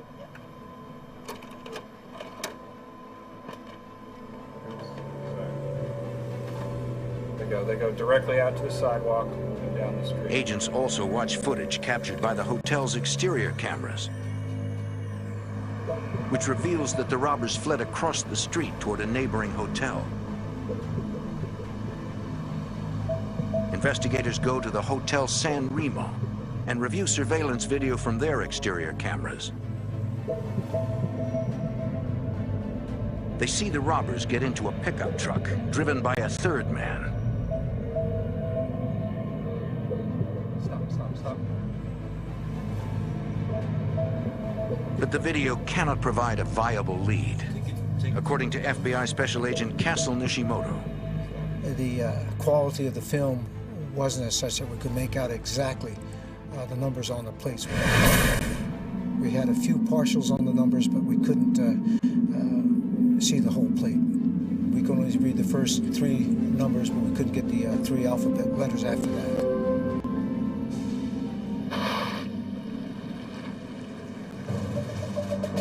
Despite having only a general description, police begin searching for the getaway truck. However, they are unable to immediately find it. Nearly 2 months later, continued search efforts lead to a break in the case. Once again at the San Remo. In the casino's parking lot, a Las Vegas Metro Police detective locates what looks like the getaway truck. The truck's plate numbers match the partial numbers seen on the surveillance tape. To investigators, it seems the robbers waited for the heat to die down after the robbery, then drove the getaway truck back to the San Remo. The detective runs a check on the vehicle's identification number and discovers it was reported stolen almost 3 weeks before the MGM robbery. Running a check on the license plate, investigators find it was stolen from a disabled car kept at a Las Vegas storage area.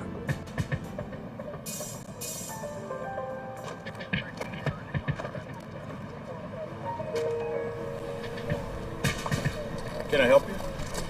Yes, sir. Investigator Fleetwood, we're looking into some thefts that occurred. The manager of the facility tells the Las Vegas Metro Police detective he knows nothing about the theft. He suggests he speak to the watchman who lives at the storage area, Jose Vigoa. The manager points out Vigoa in the distance. The detective asks the manager to have the watchman contact him, but Vigoa never calls. Months pass, and the investigation runs out of leads. June 28, 1999, 9 months after the MGM robbery. At the Desert Inn Casino, an armored van is making its rounds collecting cash.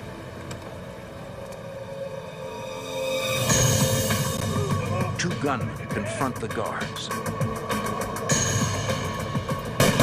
The guard inside the van is hit in the arm. His partner returns fire, but is hit 3 times in the leg. Through their training, the guards know to aim for the chest. They're bullets slam into the gunman, but the shots fail to stop them.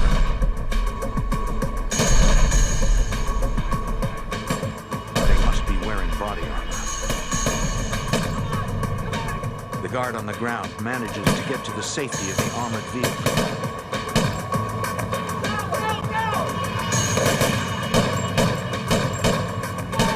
The van's driver heads to a nearby hospital. Both guards survive the gun battle.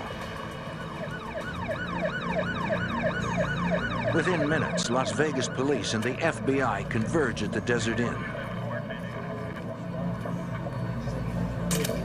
A casino employee tells investigators she saw the gunman flee the scene in a light-colored SUV, and police put out an alert. FBI Special Agent Richard Beasley studies the crime scene. My initial impression was that it was a very bold attempt to take an armored car. These guys weren't afraid to use the firepower that they had with them. There was a number of brass casings in one area and a number of brass casings in the other area where the armored car guards had shot their wounds. Agents believe that the gunmen who committed this attack were not the same ones who held up the MGM. The MO was not the same. In the investigators' experience, criminals rarely change their MO if it has worked in the past. FBI Special Agent Brett Shields. They were successful at MGM indoors, waiting for the guards indoor. The Desert Inn is outdoors, like they're trying to get the whole truck.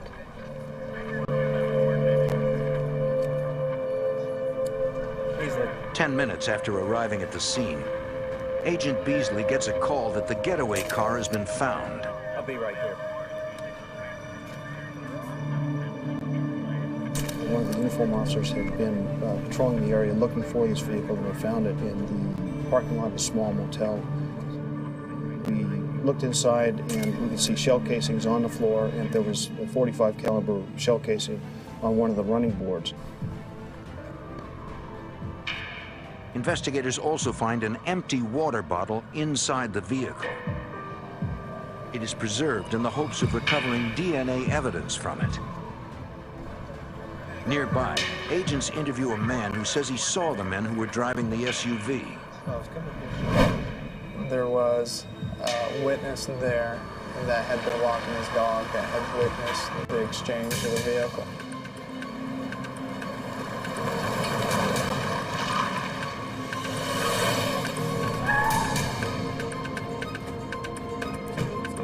One robber goes to the back of a pickup truck, simply throw a bag in the back, made a loud noise, what we think is the guns.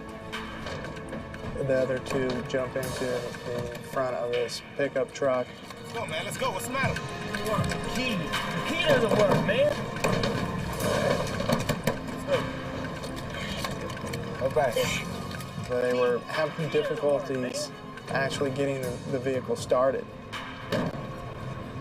The witness then saw the two men frantically working on the steering column. What do you mean the key doesn't work? What do you mean figure it out? Come on, how wire something?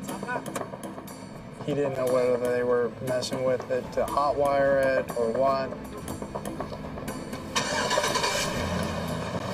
Finally, the pickup roared to life and the men took off.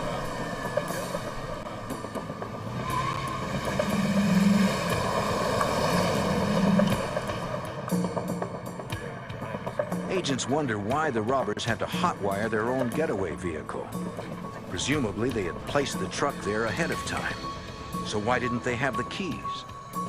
That was strange to us. We couldn't understand why that would have taken place. Then agents notice a pickup of the same make and model parked nearby. We thought maybe because there were two vehicles that were, very similar, parked close together, they had jumped into the other vehicle, and of course their keys don't work, so they had to hotwire it. Agent Slump and I go back to the rear of this second pickup truck, and we notice that there's a license plate rubber banded over another license plate.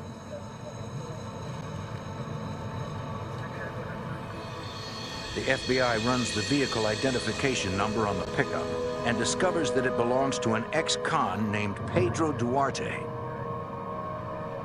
The crime scene investigator finds fingerprints on the top license plate. Investigators run the prints and discover they belong to Duarte.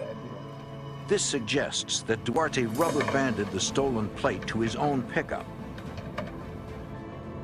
At the request of FBI agents, the witness agrees to describe the 3 men he saw to a police artist. Investigators hope that composite sketches will aid in identifying suspects. The next day, investigators travel to Pedro Duarte's house to ask him about his truck. So I had the composite with me, and when we go to knock on the door and Pedro Duarte comes to the door, it's like, holy cow. Duarte bears a close resemblance to the man in the sketch. Mind if we come in and talk to you for a moment? Sure.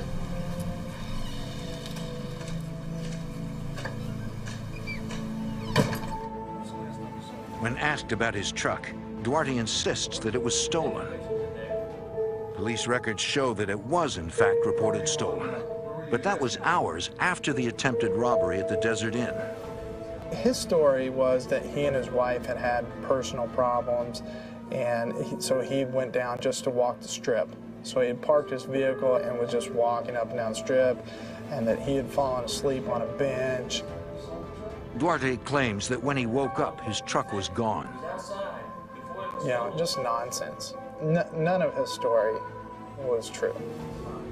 He's just cocky as cocky can be, and his English was fine until we started getting to the harder questions, and then no habla. Duarte suddenly claims he cannot speak English. The Metro Sergeant was even talking to him in Spanish, and he still claimed that he couldn't understand. It was a very frustrating interview. Discrimination. Investigators are convinced Duarte is involved, but are stymied by a lack of direct evidence against him. We still didn't have any answers. I mean, was he up to no good on the strip? Absolutely. Could he have been doing jewelry robberies or purse snatchings or anything else and try to disguise his vehicle and this just be coincidental? Absolutely. Man, I don't know what you're even talking about, man. So we weren't comfortable enough to arrest him at the time, and we got nowhere with the interview.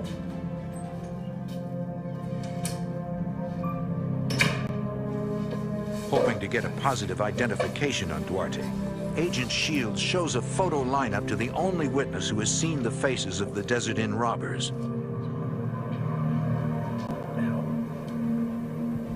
I can't tell. And our witness did not pick him out of a photo lineup. So we had to go back to other means, trying to identify his associates, his money trail. Just kind of a full blitz on Duarte at that point.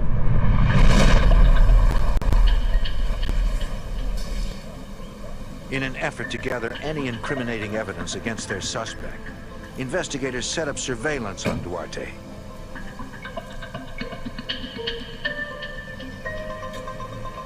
But after weeks of watching, they come up with nothing.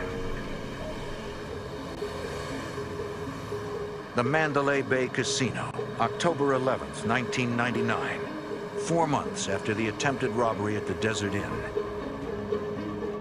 2 armed couriers pick up $88,000 and transport it to their armored truck. Suddenly, 2 gunmen ambush them.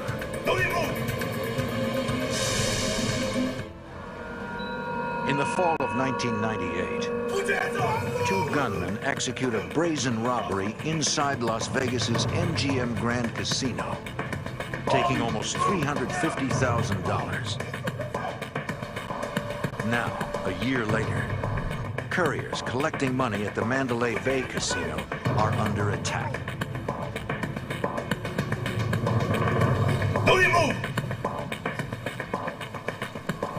The robbers quickly disarm them and flee with $88,000 in cash. Let's go. At the FBI's Las Vegas field office, agents review the surveillance video of the robbery. Special Agent Brett Shields suspects that the gunman who robbed the MGM committed this robbery as well. When we saw the manner of how this robbery had taken place at Mandalay Bay, there was a lot of similarities. The way the approach was made, the way the weapons were held, weapons in both hands, arms extended, and it did trigger some thoughts that the MGM and the Mandalay Bay are connected. We've been working on this for a long time. Investigators pore over the case, searching for any clue that might have been missed. Special Agent Richard Beasley. Brett Shields and I were in the office. We were talking about the case, what we could do to develop additional leads, make sure all the leads that we had been covered. I'm looking over his shoulder and I recognize the name on there. Vigoa is the watchman at the storage facility that detectives never got to interview. And at that time, it kind of lights went off for me that I told Agent Beasley, hey, if this is actually Jose Vigoa, then, you know, that's our guy. Jose Vigoa. Who's that? Agent Shields has a history with Vigoa. I had arrested Jose Vigoa in 1990. That was one of the first arrests that I had made as an FBI agent. In 1990, the FBI was investigating Cuban immigrant Jose Vigoa for cocaine trafficking and went to a storage facility with a warrant to search his unit. As they're entering to go do the search, Jose Vigoa speeds away. An agent is standing in front of the gate and he actually tries to run him over.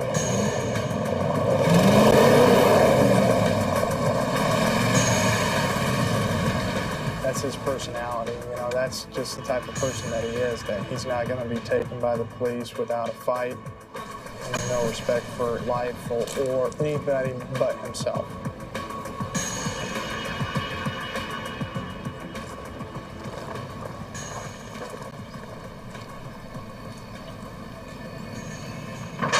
Investigators checked Vigoa's storage unit and found a scale covered with cocaine residue and his fingerprints. He was later convicted of drug trafficking and assaulting a federal officer. He served 6 years in prison for his crimes.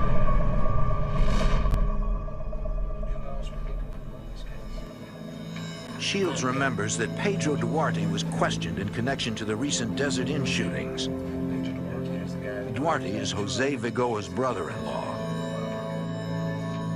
To investigators, it now seems that the two robberies inside the casinos are connected to the attack outside the Desert Inn. They all appear to be the work of one group of robbers. Agents decide to show Vigoa's probation officer the casino surveillance video to see if she can identify any of the robbers.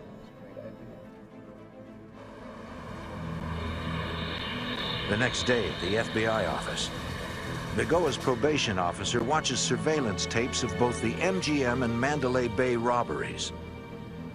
She says one of the gunmen resembles Vigoa, but can't make a positive ID. Disappointed but undeterred, agents put Vigoa under surveillance.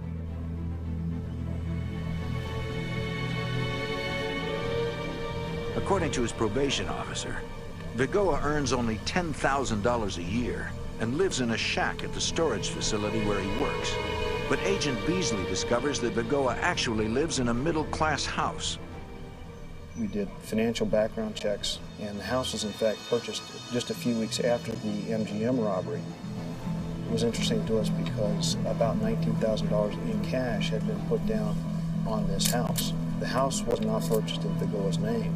It was purchased in the name of a person named Oscar Cisneros.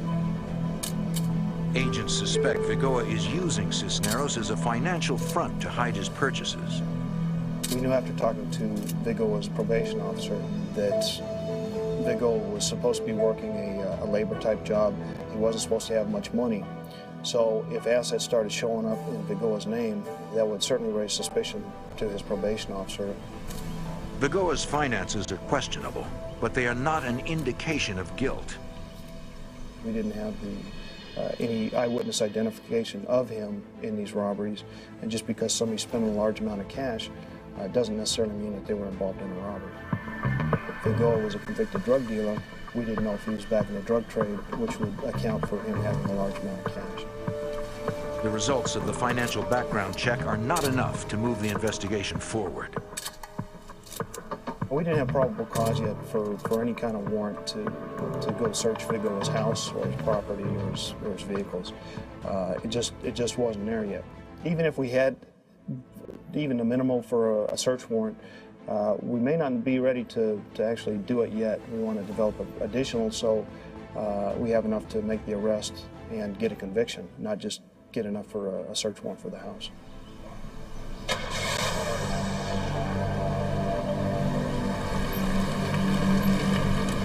Agents continue to watch Vigoa.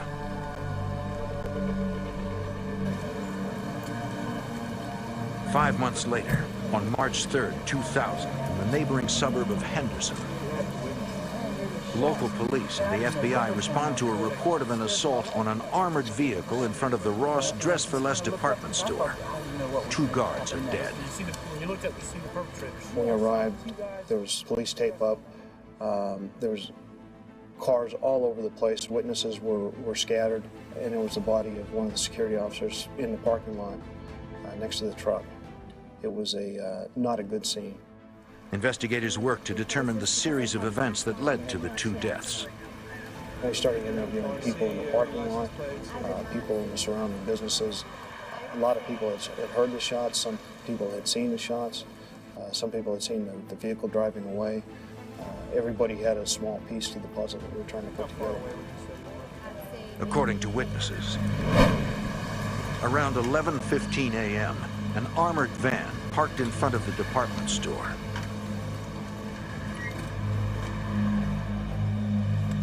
One guard went inside to pick up the store's deposit, passing between 2 minivans which witnesses reported seeing parked there since early that morning. When the guard returned with the money, the gunman pounced.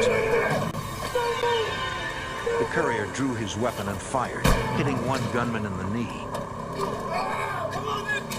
But another gunman opened fire with an assault rifle. The guard died almost instantly. The gunman's fury was then leveled on the van's driver.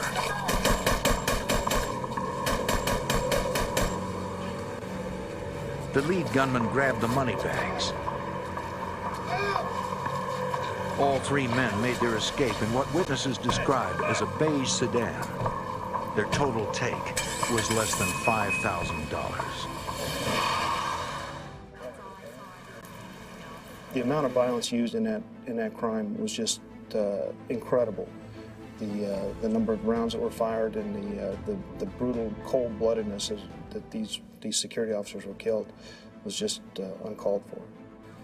The details of the attack lead agents to believe this robbery was perpetrated by the same group they are currently investigating. The lying in wait, the attempt on the armored car, the high-power weapons, the shots fired, it all matched with the Desert Inn attempt. A crime scene technician processes the minivans used by the robbers, but he is unable to recover any evidence that could help identify them. As investigators continue working into the early evening, they experience a moment of unexpected and chilling sadness. When it's getting around 5 o'clock, cell phone starts ringing on the dead guard, and it was just a feeling of emptiness that it's kind of every cop's nightmare, you know, that you're not coming home that particular night, and then your wife or your significant other is calling, wanting to know where you're at and why you're not home. The phone kept ringing, and everybody wanted to pick up that phone and talk on the other end. It was just a bad feeling. Investigators at the scene decide to join forces to track down the killers. We formed kind of an ad hoc task force within the FBI, Henderson Police Department, and Las Vegas Metropolitan Police Department in order to identify the group of individuals who were doing these crimes. Everybody's goal was the same, to try to catch these guys. But without any evidence implicating their suspects, they will need to move quickly if they are to capture them before they strike again. In Henderson, Nevada, a group of heavily armed robbers continue their violent rampage with an assault on an armored van, killing 2 guards in a hail of gunfire.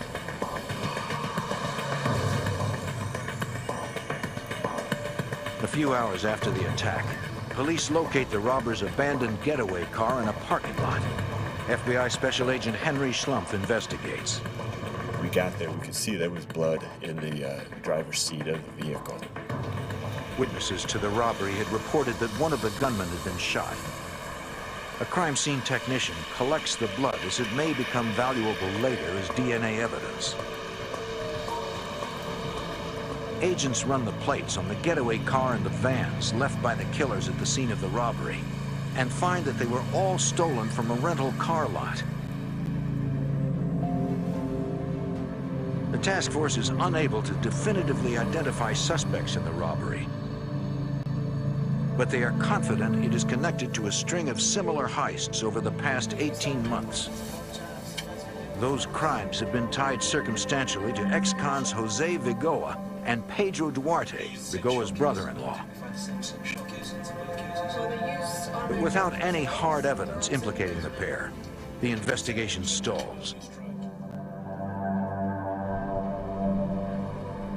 June 3rd, 2000, 3 months after the Ross killings, the Bellagio Hotel and Casino. It's shortly after 6 a.m. Casino employees are counting money in the main cashier's cage. There's a robbery!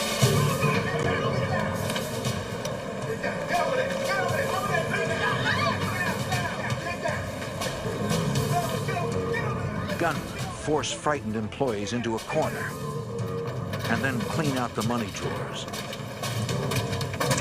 Don't move!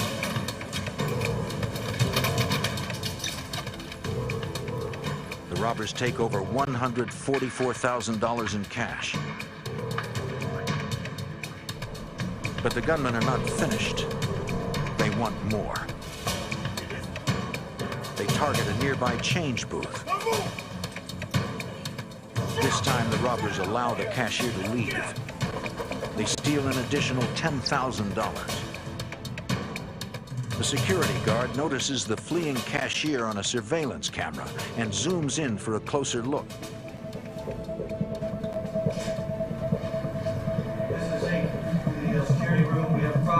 The guard alerts outside security as he watches the robbers flee the building through an emergency exit. There they are. The robbers jump into their getaway van and speed off with more than $150,000. They're unaware that Bellagio guards in an unmarked van are following them and alerting police. However, once the robbers realize they're being followed, they react with violence. One bullet strikes the security van's tire, ending the pursuit.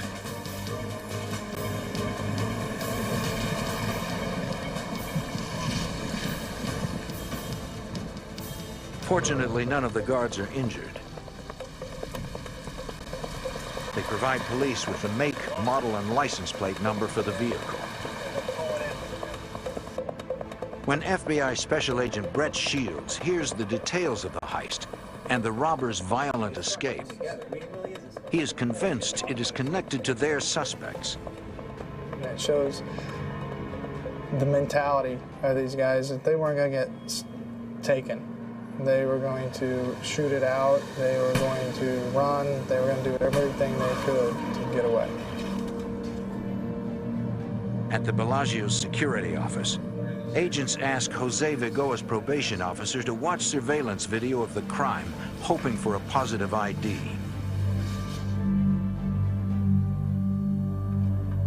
We showed the video, and she said, yes, that was Jose Vigoa doing that robbery. Sure. I swear to it.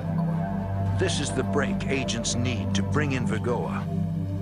They obtain an arrest warrant, but they worry that this ruthless killer will not be taken down without a fight. In Las Vegas, the FBI has finally identified ex-con Jose Vigoa as the suspected leader of a violent band of robbers who has already killed 2 people.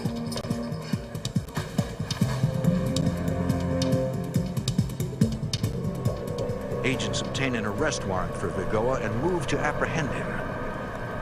FBI Special Agent Brett Shields. They had a vehicle in front. The Metro SWAT team was going to pull up, exit the vehicle, and take him down at gunpoint. The SWAT officers got out and aimed their weapons at him.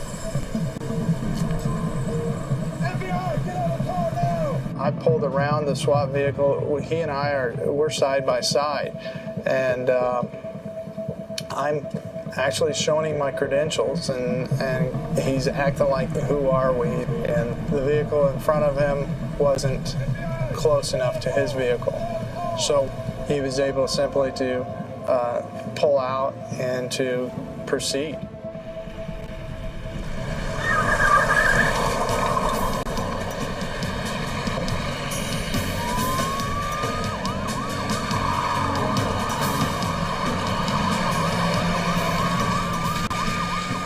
Chase is extremely dangerous, reaching speeds in excess of 100 miles per hour.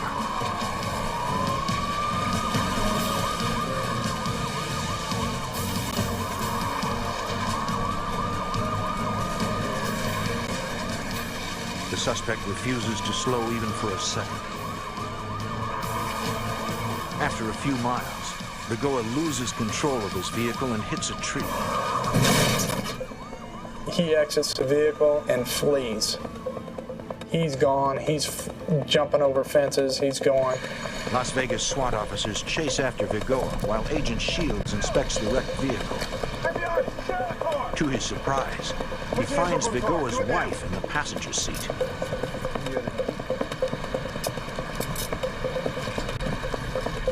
She's taken into custody, but is later released when investigators determined she was not involved in her husband's crimes.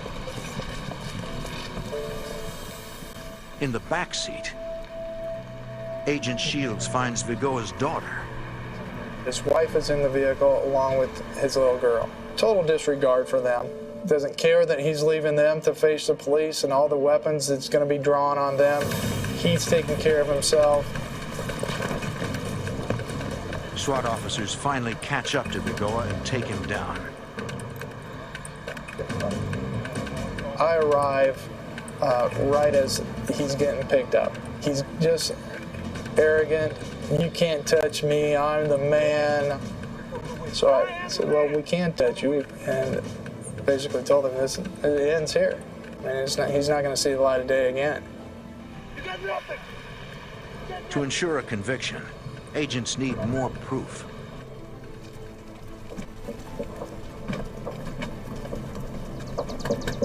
Police, open up! Some police, open the door! Armed with a search warrant, they enter Vigoa's house and find nearly $100,000 in cash, but no evidence directly connecting him to any of the robberies. With Vigoa in custody, FBI Special Agent Richard Beasley moves in on Oscar Cisneros, Vigoa's financial frontman.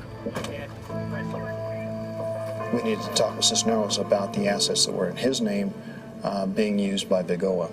We identified ourselves and told him that Jose Vigoa had just been arrested for the Bellagio robbery and that we needed to talk with him about his relationship with Vigoa and these robberies that have been happening in Las Vegas. I told him that we also wanted to search his house, and Oscar said, that's fine, I'll talk with you and you can search my house. Good, thanks. So right there on the hood of my car, he executed a consent to search form, which gave us his permission to search his house. Yeah, you can go ahead and come on in. Investigators search while Agent Beasley and a Henderson detective question Cisneros. Appreciate you bringing us in here. When they ask you about this house and this guy. Look, I've known him for a long We time. talked with Oscar about his relationship with Vigoa, about the assets that had been put in Cisneros' name on behalf of Vigoa, and where the money had come from in order to purchase those assets. Cisneros told us that he was just doing a friend a favor. It wasn't his money, but he wanted to help his friend out. We asked him if he'd had any contact with Vigoa in the last several weeks. He said, yeah, Vigoa brought over some money a few days ago. He didn't know where the money was from, didn't know how much it was, and it was kind of in repayment for him being a good friend to put these assets in his name. Agent Beasley pressures him, but Cisneros says he knows nothing about any crimes. Again, he was very calm, collected. He claimed not to know anything about anything. He was just trying to work hard and pay his bills and support his family and just live a normal life. In the bedroom, investigators find a box full of cash. Suspicious, but not incriminating. A lot of hundreds, 50s, 5s, 10s.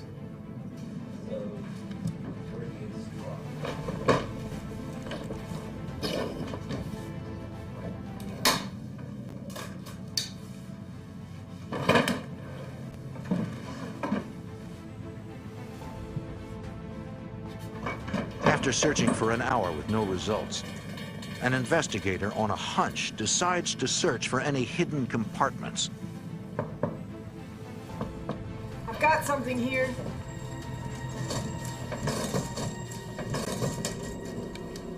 And uncovers a motherlode of evidence. Ammunition, body armor.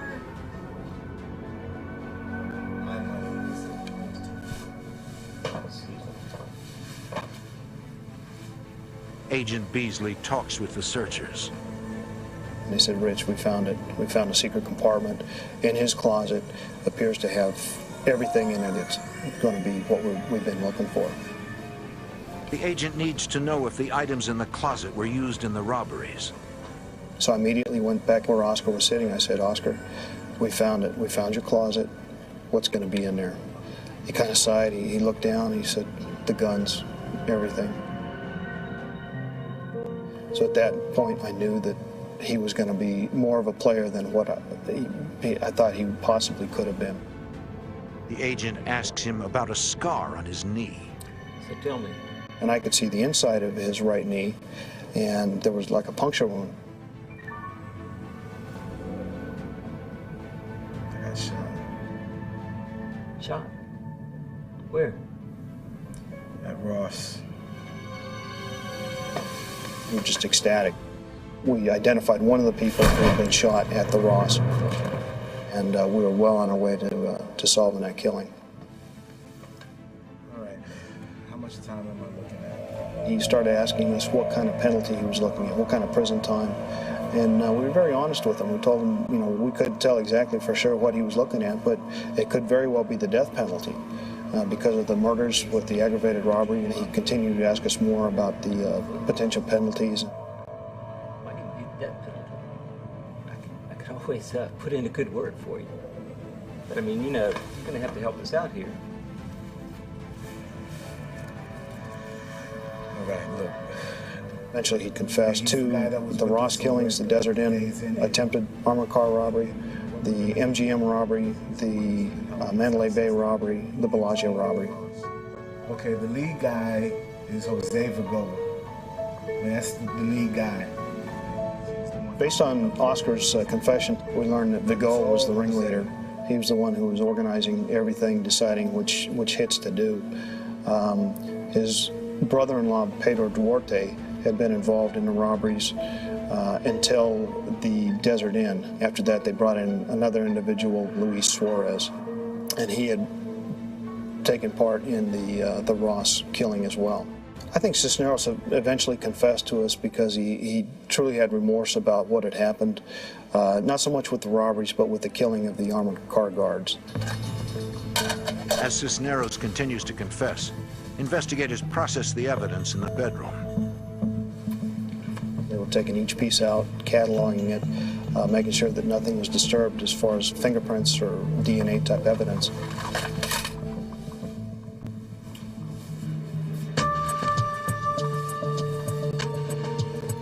Toward the end of the search, they'd found what appeared to be pipe bombs in there. They were 4-inch black PVC type pipes with some type of circuit board attached to them.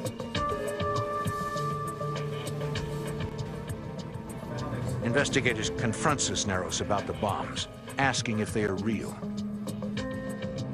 And Oscar said, no, not really. Didn't really give us a warm feeling that we could rely on what he was telling us. He said, I'm going to ask you one more time, what are these things? He said, oh, we were just playing around. You don't really have to worry about them. It was at that point, because of the vagueness of the answers, that we decided to go ahead and evacuate the house and the surrounding neighbors. Agents take the evidence and abandon the house, leaving behind the pipe bombs. We called the bomb squad, and they came in and looked at the devices. They couldn't x-ray them because they were black PVC, and so they made the decision to go ahead and just explode them right there in the bedroom. Based on Cisneros' confession, investigators arrest Pedro Duarte for being the getaway driver at the Desert Inn. Pedro Duarte, warrant for your arrest. Run off this wall.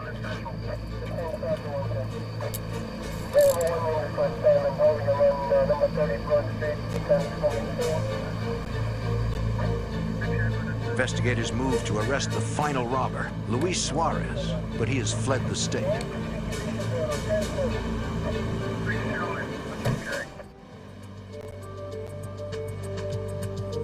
Ballistics experts test the weapons found at Cisneros' house and match them to bullets and shell casings from the Ross killings and the Desert Inn shooting. Experts also find critical evidence against Vigoa.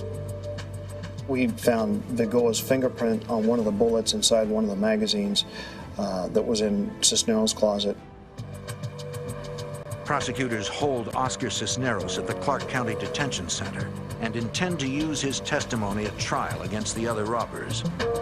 We felt like it was a pretty tight package. We had Cisneros' confession, we had all the physical evidence for the guns and the money and the clothing that we found in the closet. So we felt like it was coming together very well.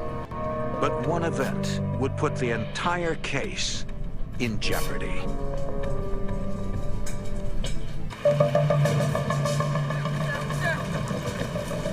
In Las Vegas, investigators have arrested 3 men connected to a violent robbery group. The leader, Jose Vigoa, his brother-in-law, Pedro Duarte, and Oscar Cisneros, who confessed everything to federal agents and implicated a 4th man, Luis Suarez, in the robberies. But on October 7th, 2000, the case weakens when Cisneros hangs himself in his cell. FBI Special Agent Richard Beasley. We learned later from the officers who investigated the suicide at the detention center that Vigoa had been sending messages up to Cisneros to do the right thing.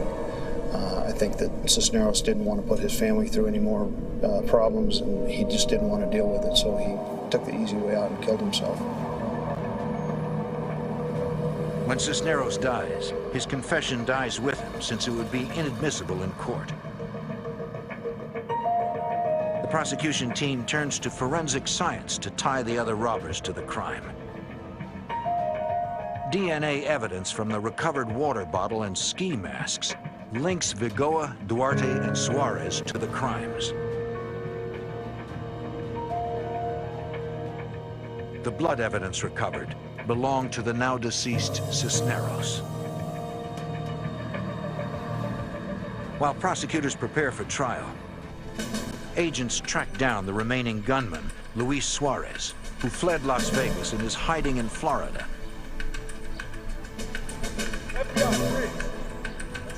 FBI Special Agent Brett Shields. He went down to Florida, discredited all his alibis, and then he was ultimately arrested for this crime. In the fall of 2003, 5 years after their spree of robbery and murder began, Suarez, Duarte, and Vigoa go to trial in Las Vegas. Luis Suarez plea bargains to 1 count of armed robbery and receives a sentence of 6 to 15 years. Pedro Duarte takes his chances at trial and is convicted of 2 counts of attempted murder and other charges. He is sentenced to 16 to 70 years. In order to avoid the death penalty, Jose Vigoa pleads guilty to 2 counts of first-degree murder and 44 other charges. He is sentenced to life in prison without the possibility of parole. It took the combined efforts of 3 law enforcement agencies to bring this vicious gang of robbers to justice. This case was solved not by the FBI, but by the cooperation between the FBI, Henderson Police Department, and Las Vegas Metropolitan Police Department. It was just a great feeling to be able to wrap up a case like this. Obviously, there were many victims, not just the security officers who were killed, but their families and the people inside the casinos and the people who were traumatized watching these armored car robberies go down and the casino robberies. There's a lot of people really shook up over this, and to take these guys out of the mix was a very good feeling. And the next time someone threatens the safety of the citizens of Las Vegas, local police and the FBI will be there to stop them.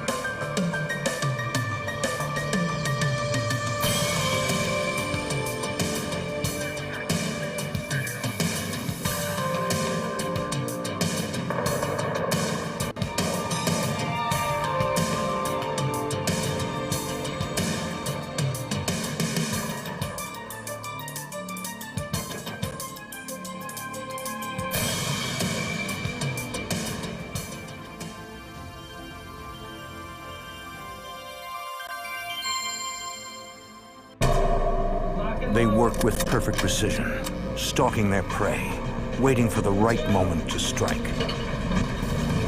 The payoffs are huge, millions of dollars for a few minutes of violent work. They leave no evidence behind, but to get away, they're willing to leave bodies. The FBI and local police must stalk this dangerous gang of thieves and break up their bad company.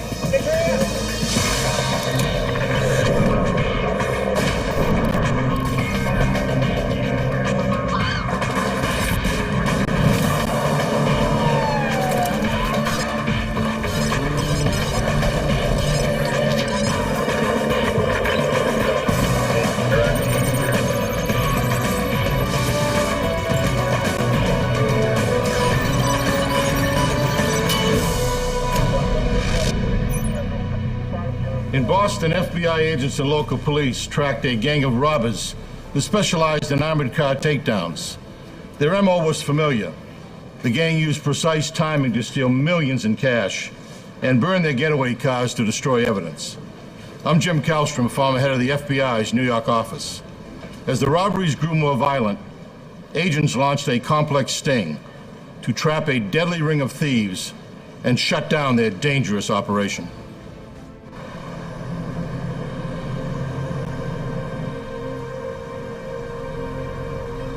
December 22nd, 1987. Outside Boston, Massachusetts, just before 8 a.m. A time when most professionals are heading to work. But today, a group of professional criminals are also on their way to a job. Their target is Weymouth, 18 miles south of Boston. They arrive at a bank at 8:30 a.m. and sit tight. Here they come. They aren't waiting for the bank to open.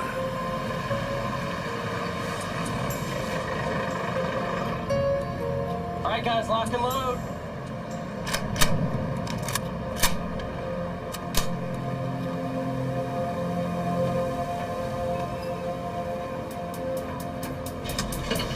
The heist is on.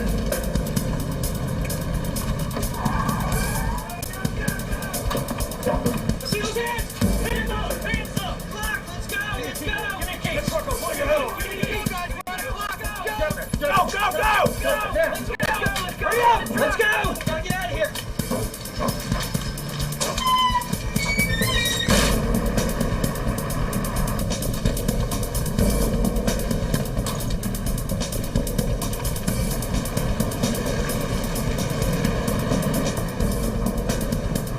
Put your hands up! Look down. Don't you look at me. Don't you look at him.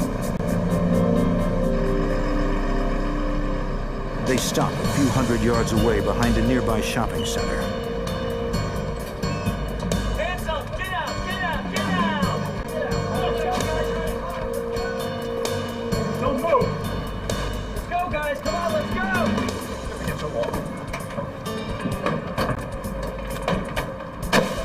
Come on, guys, let's go!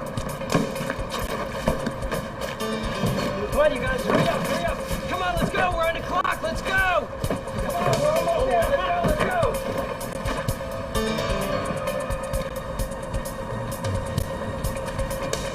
The men get away with over $1 million. It's one of the largest armored car heists in Massachusetts history.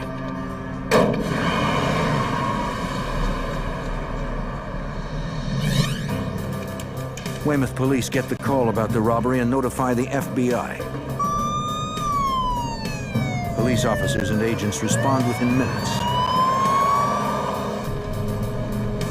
FBI Special Agent Jim Crawford is among the first to arrive at the scene. I was in that immediate area for unrelated reasons, conducting an investigation. I heard on my radio that there had been a robbery of an armored truck in Weymouth. Upon arriving at the scene, which was just probably a few minutes after the robbery, I proceeded into the parking lot area. I observed several money bags that were left outside on the ground that the robbers did not take with them. That was the most surprising fact that I observed immediately. While investigators are working the scene, they receive a report of a burning blue van fitting the description of the getaway vehicle.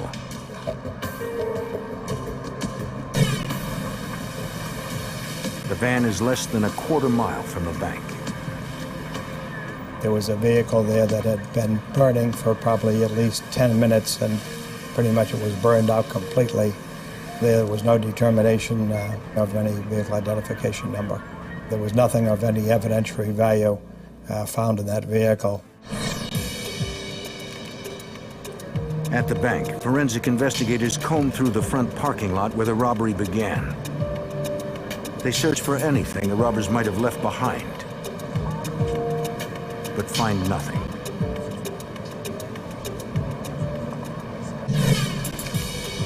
Police also process the armored car for clues.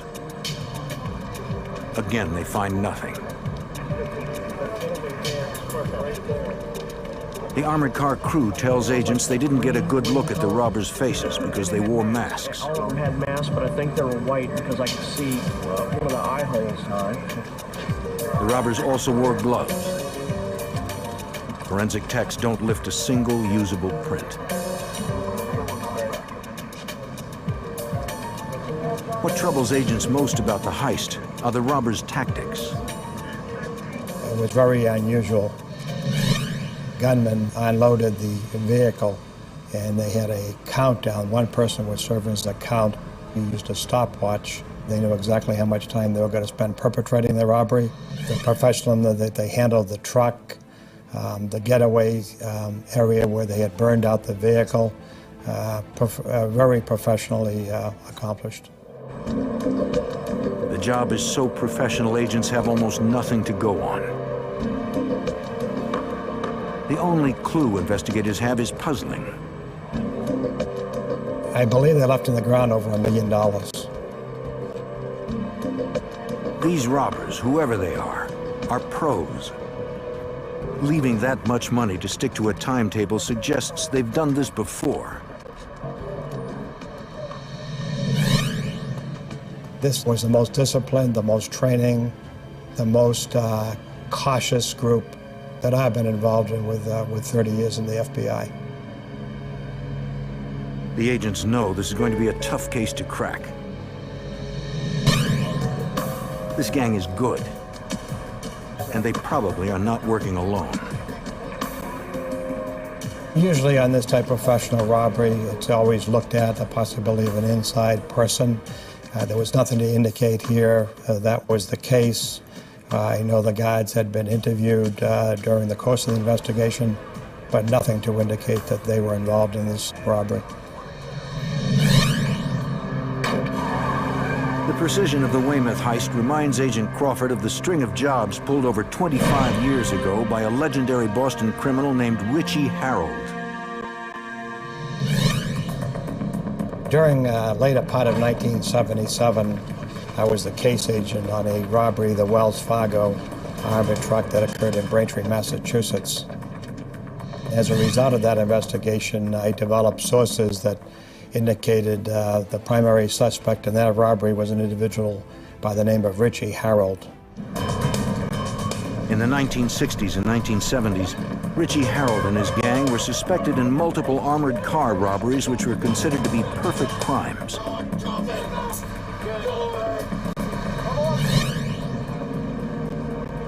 Although no fingerprints are found in Weymouth, Agent Crawford feels Richie Harold had something to do with this. The similarity between the Weymouth armored truck robbery and the Wells Fargo and Braintree were that they were restricted on time on the Wells Fargo robbery, just as the Weymouth one. They were highly professional in their commanding of the vehicle, the armored truck. They left no witnesses behind, nothing of evidentiary value.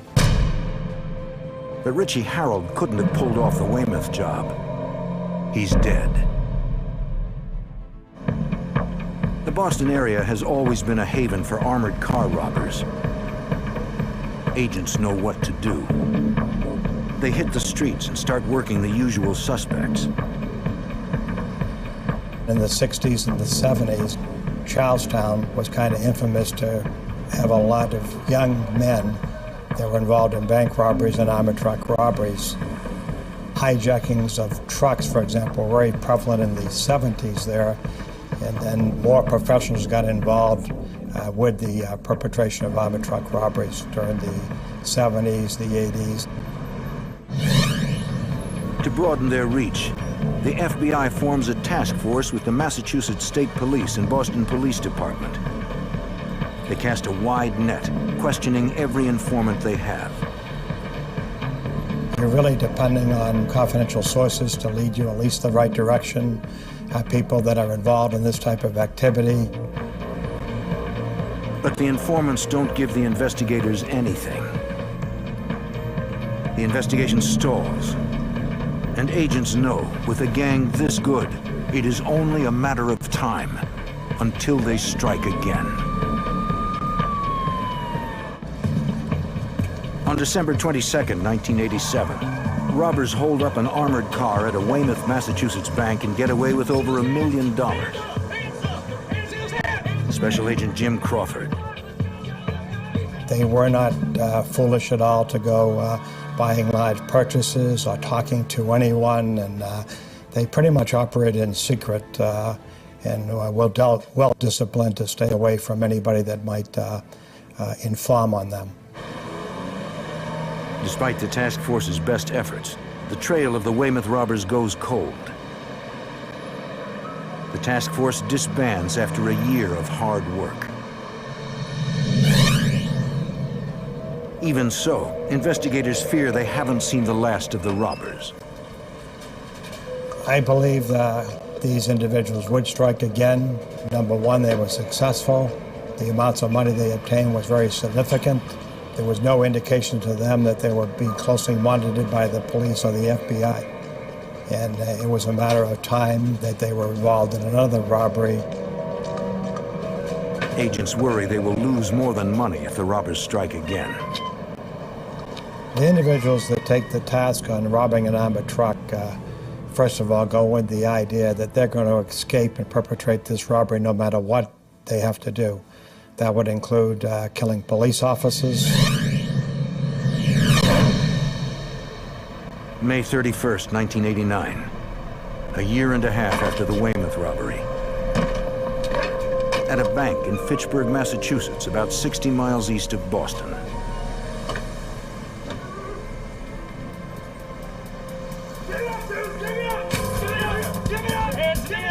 Agents' concerns about violence tragically come true.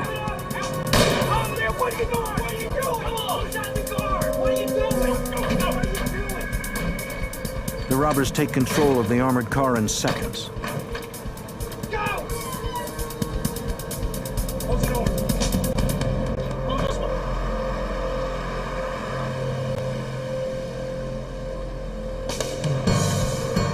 Once again, the robbers force the driver to take the armored car around to the back of a shopping center near the bank.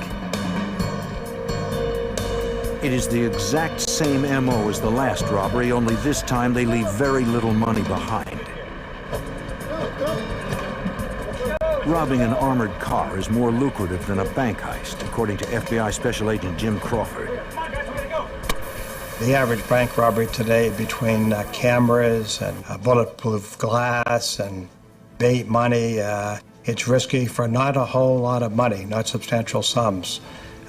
If someone wants to spend the time and training on perpetrating an armored truck, the rewards are far greater. They use a smoke grenade to obscure their escape.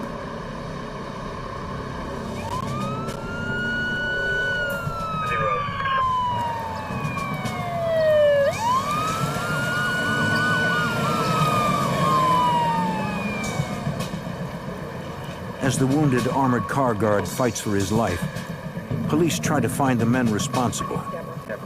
You saw 3 men come out of here? Officers like Massachusetts State Police Staff Sergeant Richard Rand try to get descriptions of the robbers. Thank you very much. Thank you. Some saw the robbery in progress, but as far as identifying the individuals or giving significant information about their identity, they were masked, and there was very little information that was provided that could lead to identifying the suspects. Police see the robbers torched a getaway vehicle. They know the suspects had to find another way to flee.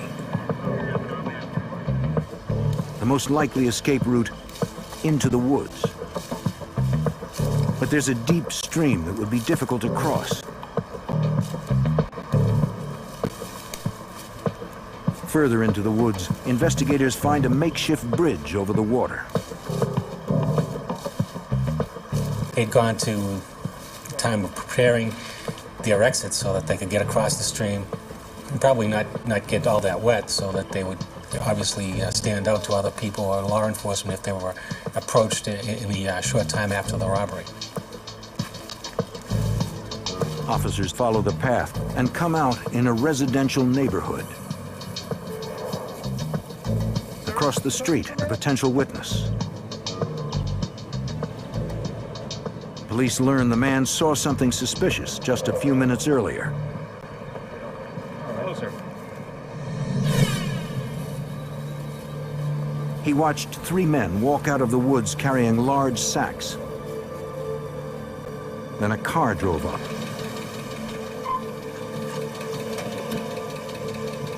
He didn't get a good look at the men carrying the bags, but he saw the driver.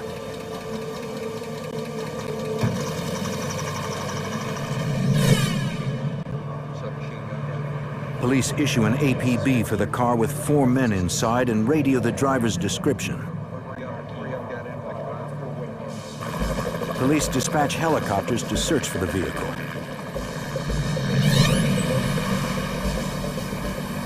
"40 minutes after the robbery, investigators find the robber's car a few miles from the bank. The robbers torched it to destroy the evidence. But unlike the Weymouth robbery, this time some items inside didn't burn, including a blanket, a bank bag which held money, and an unexploded dye marker designed to go off when thieves opened the money bags. Because the dye marker didn't explode, the robbers must be experienced enough to open the money bags without setting them off. This time, the fire didn't destroy the vehicle identification number. Well, the VIN plates typically survive these fires, and they're visible through the windshield. And first thing that was done by arriving law enforcement was to run the VIN numbers. Police learned the car was stolen months earlier in Weymouth, Massachusetts. The FBI finally has evidence that could put them on the robbers' trail. May 31st, 1989. The FBI and local police investigate a violent armored car robbery. The robbers get away with over $800,000. The robbers shot an armored car guard in the back. They left him to die in the bank's parking lot. Paramedics rushed the guard to the hospital. Miraculously, he survived.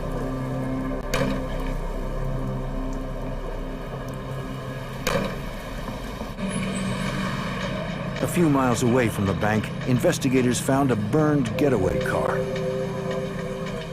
They recovered the VIN number and determined it had been reported stolen in Weymouth, Massachusetts, months earlier. Police found another torch vehicle in the rear of the bank. They believe the robbers also burned it as a diversion. The police and the FBI get a break. They find a flare inside that was designed to start the fire. It didn't burn completely. This car was also reported stolen, but its ignition was intact. At this scene, the evidence helps the FBI. But the wounded guard signals that these robbers are becoming more dangerous. Even with the evidence left behind, Massachusetts State Police Staff Sergeant Richard Rand fears these robbers will be tough to catch. They had a good plan in place to execute the robbery. They had a good plan in place to make their escape. And they had a good plan in place to destroy whatever evidence could possibly be left at the scene for law enforcement to gather against them. So they had done their homework. They knew the armored car schedule. They knew the bank schedule. They knew everything that they needed to know about how to execute their plan. And it was a very well executed plan. Agents interview witnesses and learn the robbers used duct tape to seal the gap between their sleeves and gloves, as well as their pants and boots. These robbers were very sophisticated in that they made sure that they didn't shed any evidence at these scenes. Investigators find no useful evidence inside the armored car. No bullet casings at the scene. The Fitchburg job is so similar to the robbery in Weymouth 18 months earlier that it catches the attention of FBI Special Agent Jim Crawford. The similarities between the Fitchburg and the Weymouth robbery were that, number one, they were both professionally done. Both robberies were timed. They knew exactly how much time they were going to spend in the area of the victim truck. They used an incendiary device, both on the getaway vehicles. These people knew exactly what they wanted to do, and they knew how to do it. But the FBI and local police still know very little about this gang, other than the fact that they are experienced and dangerous. It will take every weapon in the FBI's arsenal to bring them down. Investigators follow up on their best clue left by the Fitchburg robbers, the burned car. They learned the car had been reported stolen from South Boston 6 months earlier. But the vehicle's ignition showed no signs of tampering. Police suspect the robbers may have had a key. I interviewed the owner. He had stated that he had in fact reported the car stolen, but that he had lent the car to a friend, and that friend had come back to him and said that the car was stolen. He'd parked it somewhere and it had been stolen. The friend who borrowed the car is named Greg Hicks. FBI. Speak to him a second, please. Investigators have reason to suspect Hicks himself in the theft. We came up with the fact that he had a criminal record for a number of petty crimes and auto theft. And it seemed like he had a substance abuse problem. Craig, we'll show you. Investigators pressure Hicks to come clean about what happened to the car. It wasn't particularly difficult. After some conversation about the severity of the crime, that he'd been using an armored car robbery, somebody been shot, these are serious crimes, and that because he was the last person to have the car, and he could be implicated. He had admitted that the car was not in fact stolen, that he'd borrowed the car, and that he'd given the car to a person, and that he'd gone back to the owner of the car and told him that the car was stolen so that the owner would report it stolen. Greg Hicks also admits to stealing the sedan used in the Fitchburg robbery. He says he gave both vehicles to a man named Carl Tucker the night before the gang struck the armored car in Fitchburg. Investigators hit the streets again, asking their sources about Carl Tucker. Nobody knows anything. They turned to veteran Boston police detective Martin Coleman. He was a sleeper. We knew nothing about him. He was doing aluminum siding and replacement windows out of a storefront on Broadway in South Boston.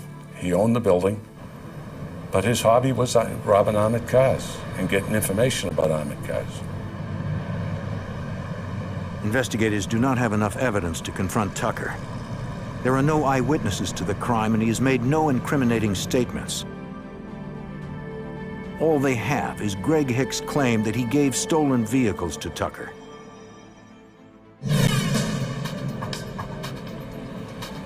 Agents tail him, trying to learn more. We had confidential sources indicate that the persons responsible for these robberies were hanging out at a lounge in South Boston.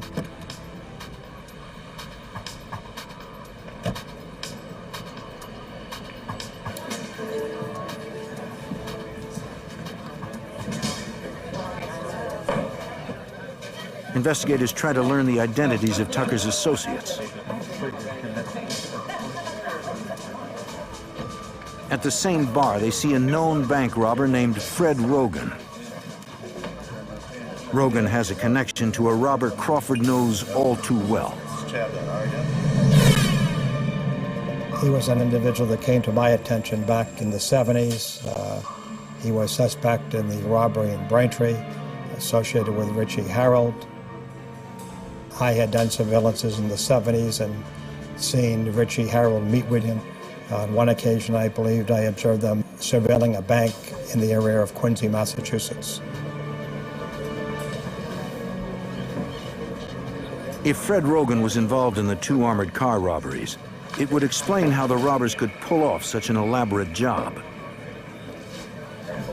Almost 2 years after the Weymouth heist and 2 months after the Fitchburg robbery, agents finally have suspects. The question is whether agents can bring down this dangerous gang before it is too late. Two armored car heists 16 months apart net a gang of robbers over $1.8 million. Got it? Go. On the first job, on December 22nd, 1987, the gang left no evidence behind and took over $1 million. It is one of the largest heists in New England history.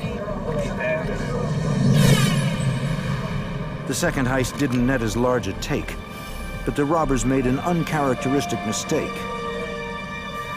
They failed to completely torch a getaway car. A VIN number on the vehicle led them to a man named Carl Tucker. Hey, I'm Stone.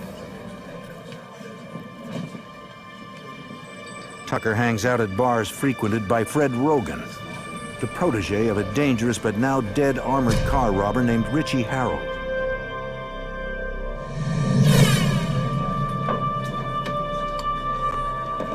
While agents know quite a bit about Fred Rogan, they know very little about Carl Tucker.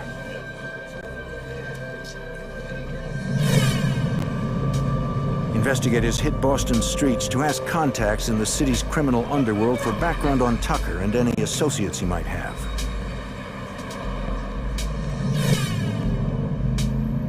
Boston Police Department Detective Martin Coleman is part of the FBI task force investigating the robberies. We had a pretty good idea who was capable of doing these armored car robberies. And it was, as the saying goes, round up the usual suspects, and that's exactly who we started to look at. One of the usual suspects is convicted thief Steve Farrell, who just got out of prison weeks earlier. He couldn't have been part of these robberies, but he might know the men who were. He had committed armored car robberies himself. As an employee of one of the armored car companies, he drove off with the truck one day. It isn't long before Farrell gives investigators a big break. I said, do you have any ideas of who the armored car crew is out doing these armored cars? Farrell automatically states that Carl Tucker is probably involved. And I was shocked that I hadn't even mentioned the fact to him that he had ordered the stolen cars. I set up a meeting with him and Special Agent Crawford in a Chinese restaurant in the middle of Chinatown. We operated, I should say, with the source on a very confidential basis. There were only two people that knew that basically he existed during the course of this investigation. That was myself for months and months and Detective Coleman, because we were concerned not only for his safety, but any possible, because these people had contacts with different police authorities. Steve Farrell explains he knows Carl Tucker fairly well as an acquaintance in Boston's criminal underworld, but they have never worked together on a job. He says Tucker is known on the streets as the King, and that he uses a legitimate business to launder dirty money from robberies. Farrell's help is a huge break for the investigation. His information is solid, and he wants to help shut this gang down. He volunteers to work as an FBI informant to gather more information on Carl Tucker. I don't know how much longer I've got. Farrell explains he's in failing health because of a heart condition and wants to make up for his criminal past before it's too late. The source wanted to show his children that he had moral fiber. He wasn't just a criminal. And to prove it, this was his way of proving that he could do something. He wanted to prove that he wasn't the person that his kids thought he was. Investigators are concerned for Farrell's safety and caution him that he'll have to enter a witness relocation program once the investigation is complete. Farrell is still willing to put his life on the line. It isn't long before Farrell establishes contact with Carl Tucker. Hey, man, what you doing? All right, doing all right. Hey, buddy. They were both aware of each other's backgrounds. They both, streetwise, trusted each other. But trust in Boston's criminal underworld only goes so far. Tucker is slow to talk. He always played it cool, never told him he was in the armored car business, never mentioned any other members of the gang. And this went on for quite a while. Farrell hints that he needs work, hoping Carl Tucker will bring him into the gang. But Tucker is too cautious to take the bait. We were getting nowhere. And finally we said to the source, why don't you tell him that you have a relative that's in the armored car driving as a driver? Tucker is intrigued. He asks Farrell if he could use his contacts at the armored car company to obtain what is known as a trip ticket. That'll help us out a lot. A trip ticket would provide valuable secret information to a professional armored car robber. You're not giving him the key to the armored car, but you're giving him the location where the armored car would be, at what hour, and what kind of money it would have. The trip ticket was so valuable to the robbers, again, because any professional that believes he has inside information, it's like having inside information on a race or a lottery. Farrell offers to do his best to get the trip tickets. The FBI agents on the case win approval from the U.S. Attorney's Office to furnish Farrell with trip tickets to give to Carl Tucker. It was kind of one of those things you had to really think long and hard and willing to be very dedicated. Once you gave this, it was your responsibility to make sure that that armored car started its route and finished its route without being robbed at some other location. The tickets are for an armored car's Tuesday routes.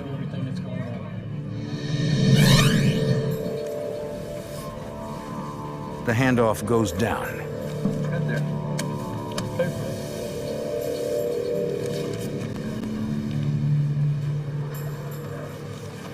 The FBI has set the trap. Now all they can do is watch and see if Tucker takes the bait. That's great, thank you. You know how tough it was to get. In order to solve a series of violent armored car robberies, the FBI hands a known criminal specific information for an armored car's Tuesday route. It is a big risk, but one they have to take if their informant Steve Farrell is ever to win the trust of the FBI's prime suspect, Carl Tucker. The plan works. With the gift of the trip tickets, Farrell gains Tucker's confidence. Everything good? Everything's great, thank you.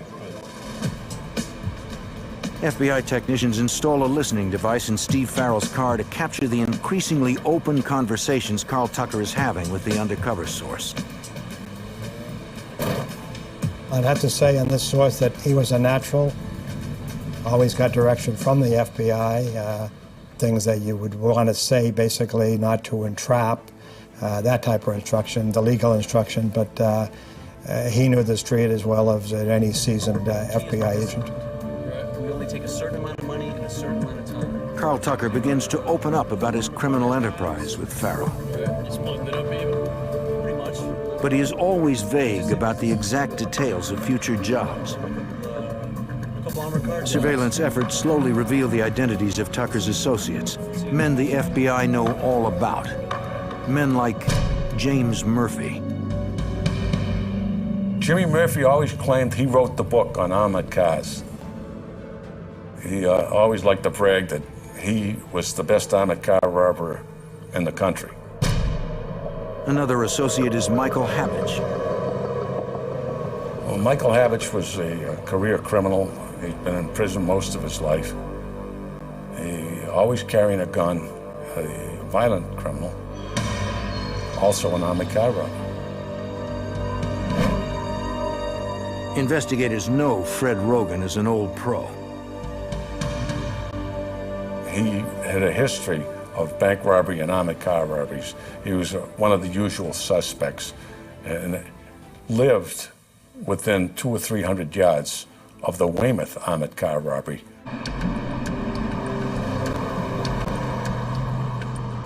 We don't get greedy. Right. Farrell takes it all in, and so does the FBI. Yeah, things are good. Low key. Low key. Agents obtained the trip tickets from an armored car company that agreed to assist in the investigation. An armored car crew volunteers to help the task force. Agents warn the guards that a gang of armored car robbers will have trip tickets for their Tuesday routes. The agents assure the guards that they will not be alone. Bad guys have trip tickets. We'd place an FBI agent in the armored truck, the potential victim truck, who was there basically to safeguard the guards, to be there in case something went wrong, to be there in the event that something happened earlier than we anticipated. A team of investigators and agents will also tail the armored car. Over the next few months, agents observe the suspects shadowing the armored car. They looked at the truck every Tuesday, and they timed it, what time it arrived and what time it left. And they knew exactly, same guards all the time.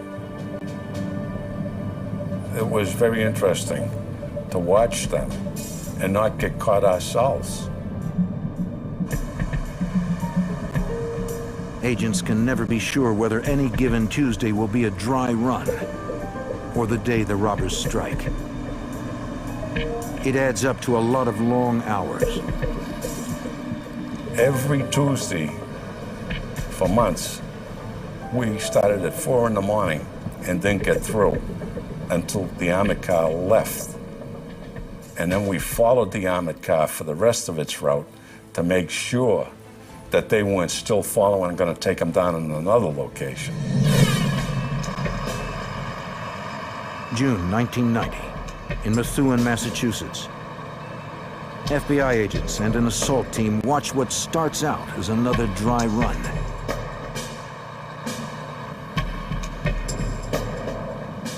Then, the suspects start to make their move. Go, go, go!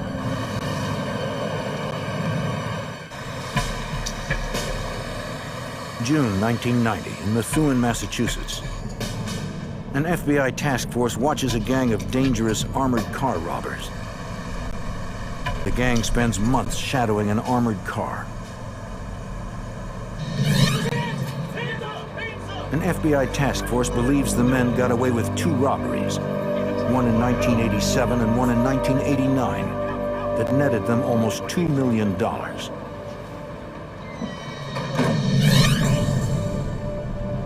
Agents can never be sure if the suspects are rehearsing an upcoming robbery, or if it's the real thing.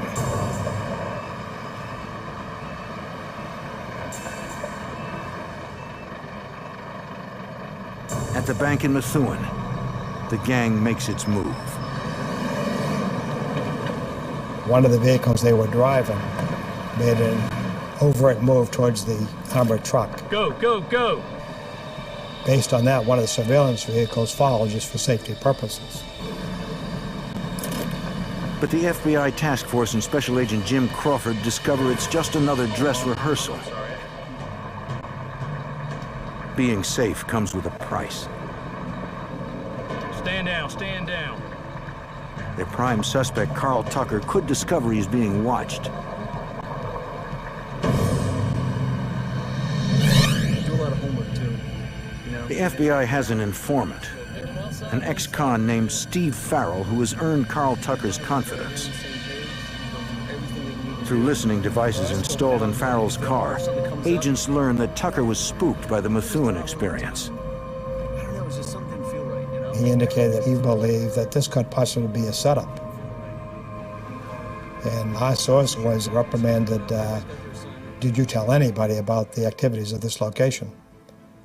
Based on that discussion, our source backed off and said, who's to say somebody else didn't mention something? Farrell tells Tucker that they can't work together if they don't trust each other. Get caught trying. Yeah, you're right. Procedures they have to follow. Right? Tucker calms down and later tells Farrell that he and his crew will shift the robbery target to a bank in Abington, Massachusetts.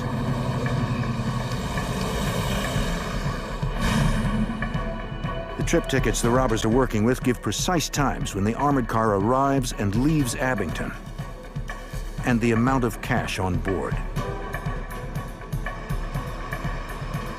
When they targeted the Abington, it was believed they approximately had $2 million in that truck on a given run. Over the next several months, the FBI task force watches Tucker and his men stalk the armored car as it delivers money to Abington. The long hours every Tuesday takes a toll on investigators and resources.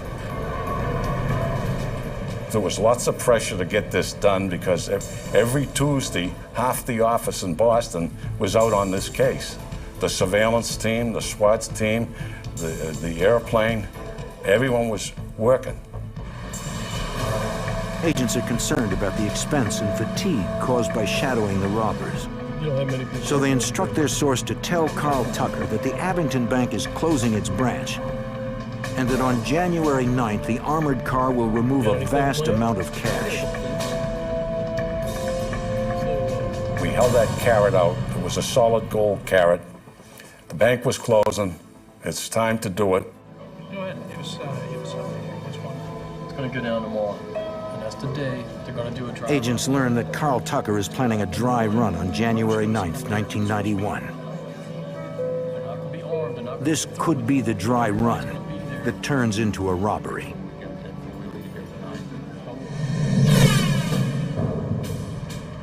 Agents surveil members of Tucker's gang in the early hours of January 9th. They notice pre-dawn activity that suggests the gang is up to more than a dry run. They were seen carrying what were believed to be bags containing weapons, the way they were being handled. We strongly believed then that they were going to possibly make a move and attempt to perpetrate this robbery. The suspects arrive hours before the armored car is scheduled to show up. They stake out the location. They don't know they are not alone. The FBI task force is there. Agents quickly identify multiple vehicles containing suspects, including a van. The FBI assault team is prepared for a robbery attempt when the armored car arrives. Get out, we're going to take them down quick. There was high risk involved basically on apprehending these people. We believed they would be armed based on prior history. But by 10:30 a.m., the armored car still has not shown up.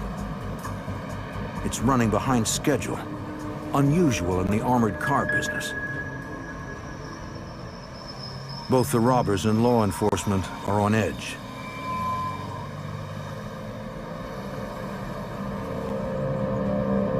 Then, the robbers discover the surveillance effort and attempt to flee.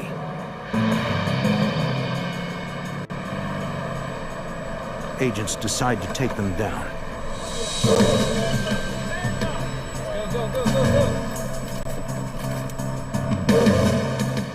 The task force converges on all the suspects' cars at once.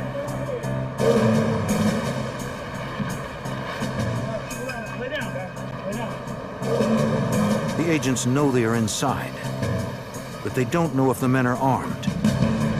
They proceed with caution. Let me see your hands. Let me see your hands. Get your hands up. Get your hands up. Come on out. Come on out. Turn around. Turn around. Carl Tucker is taken into custody, along with two men from Ireland named Michael McNaught and Stephen Fitzpatrick.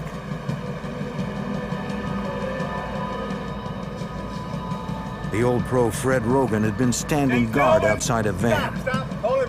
He tries to walk away by acting like a bank customer. But the ruse doesn't work. Inside the robbers' vehicles, investigators find several items that prove Abington was definitely not a dry run.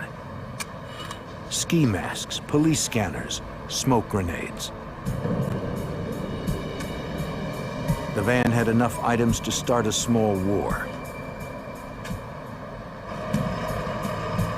The armored car finally arrives nearly a half hour behind schedule. Agents asked the driver why the armored car was so late. We got stopped for speeding by the state police, he said. And then, what did you say to the trooper? We told him we were on our way to get robbed. And FBI was waiting for us. The trooper didn't believe them and gave them the ticket. In the end, all of the participants in the attempted armored car robbery in Abington were convicted. Michael Habich was sentenced to 19 years. The oldest of the group, Fred Rogan, got 10.5 years. As did the Irishmen Michael McNaught and Stephen Fitzpatrick. Carl Tucker received 19 years. James Murphy was the only suspect tied to the Fitchburg robbery. A witness saw him behind the wheel of the getaway car. Murphy fought his charges and received a 65-year sentence. They were all criminals to the core. They lived a life of crime, and they were all repeat offenders, and they never got out of the business. And I assume that they're out of it now because there have been no more armored car robberies. The FBI's chief source, Steve Farrell, provided damning testimony that helped convict the robbers. I was with the prosecutors during the trial. The source's life was threatened by one of the suspects, then threatened his life in my presence. Because of the threats against him, Steve Farrell went into the witness protection program.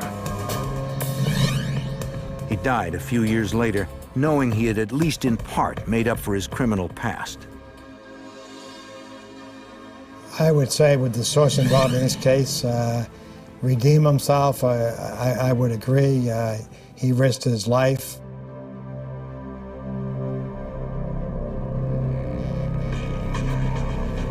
FBI investigators were never able to charge anyone with the Weymouth robbery. But if the Abington robbers perpetrated the job, it was a crime that came with a steep price. Each of them will spend at least a decade in prison.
the pioneering media powerhouse that is authoritative, independent, and non-participant.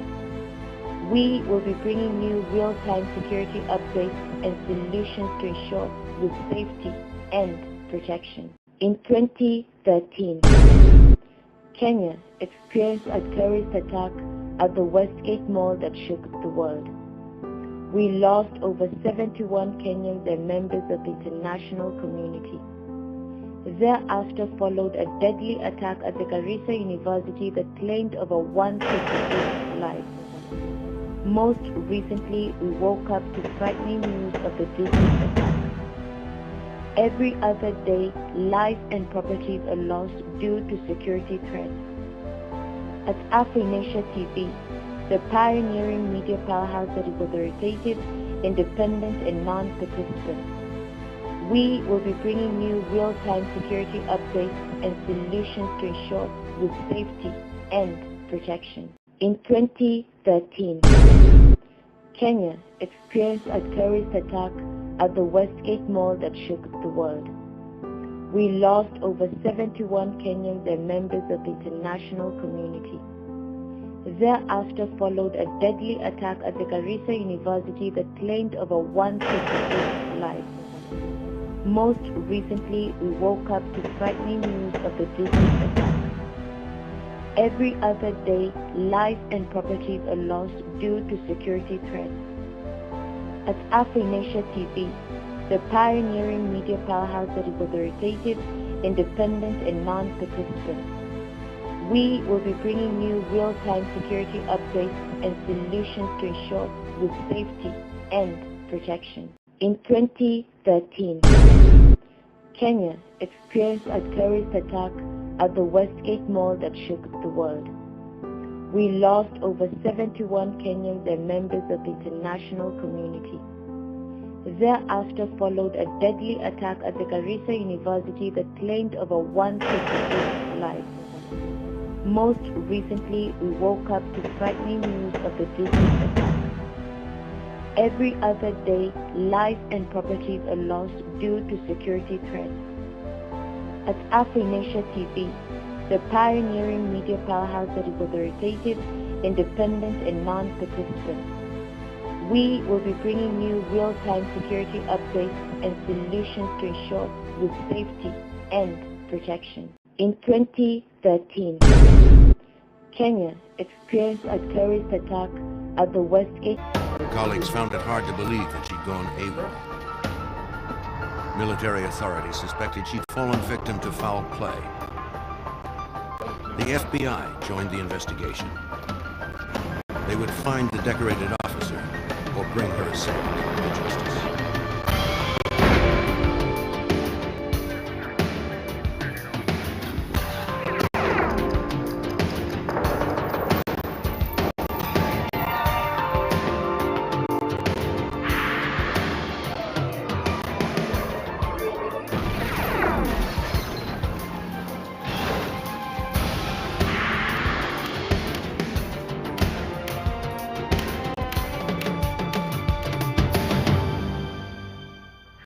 Aren't we good enough for you? There's nothing here for me. Nothing.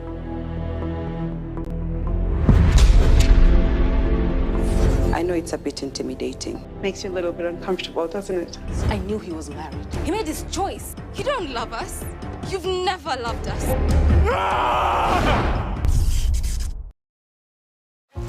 Oh. Hey.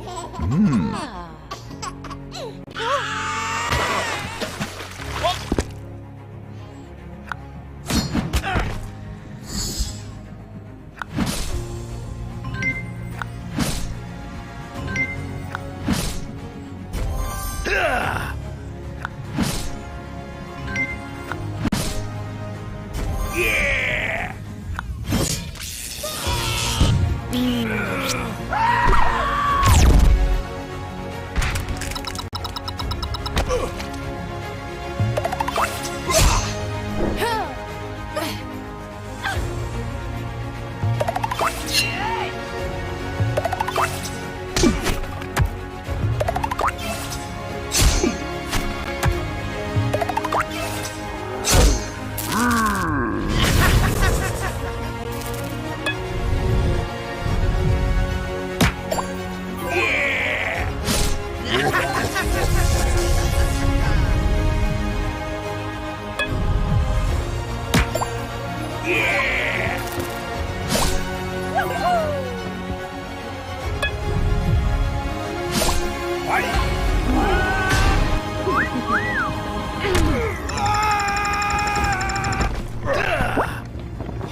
Shirley Russell was a determined woman, determined enough to reach the rank of captain in the United States Marine Corps. When this decorated officer turned up missing, her colleagues refused to believe she'd gone AWOL. It was unclear whether Captain Shirley Russell was dead or alive. I'm Jim Kallstrom, former head of the FBI's New York office. When a crime is committed on a military installation, it falls under federal jurisdiction. Agents would have to rely on their dedication and instinct to solve the mystery of her disappearance.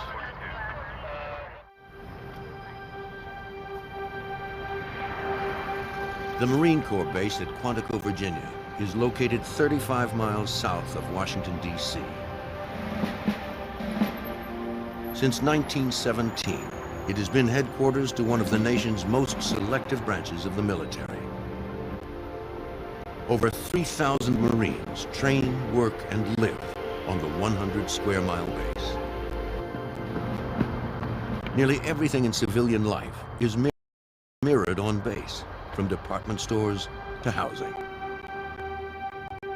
Married officers have the option of living on base in married officers' quarters, which are known as MOQs. For 6 months, MOQ number 394D was the home of Captain Shirley Gibbs Russell and her husband, Robert Russell. By January 1989, Captain Russell decided to end the marriage. For the next month, she would stay with a friend off base until bachelor's housing was available. I will. Well, tell me what I gotta do. Shirley packed her civilian clothes, her uniforms, and her Marine-issue firearm. Robert begged her to stay, but Shirley was determined. For her, the move was final. For Robert, the separation meant he had to move off base. As a former Marine, he would be losing his last tie to the Corps.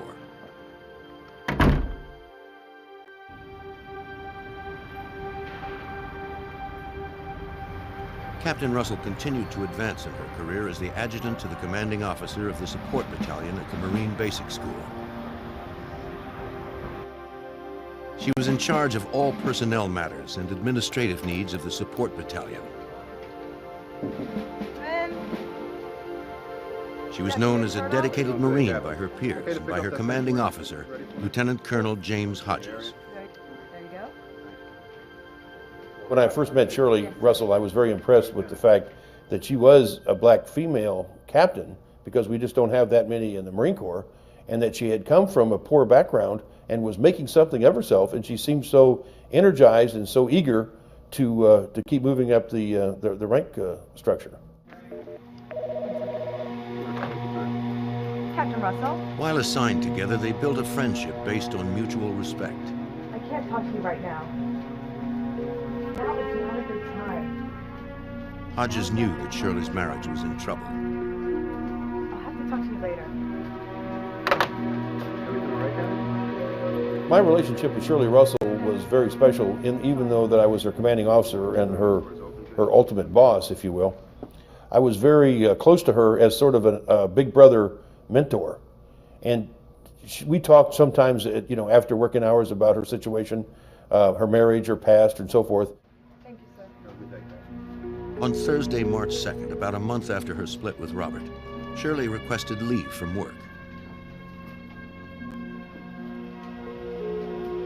She needed to clean her former quarters and finalize her legal separation. 4 days later, on Monday, March 6th, Hodges arrived at the office expecting to find Shirley at her desk. He was surprised to find her office empty.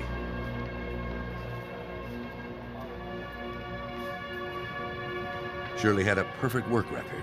She had never been late to report. And when I walked in the door, I asked Major Buck Bourgeois right away, and I said, "Where's Shirley?" And he said, "Sir, she's not here." And instantly, I felt like, oh no, something has happened to her. We can find out where she is. Lieutenant Colonel Hodges investigated the unauthorized absence. Captain Russell had recently moved into bachelor officers' quarters on base. Hodges hoped he would find her at home. Captain Russell. Captain Russell. We'll open the door, Corporal, please, sir.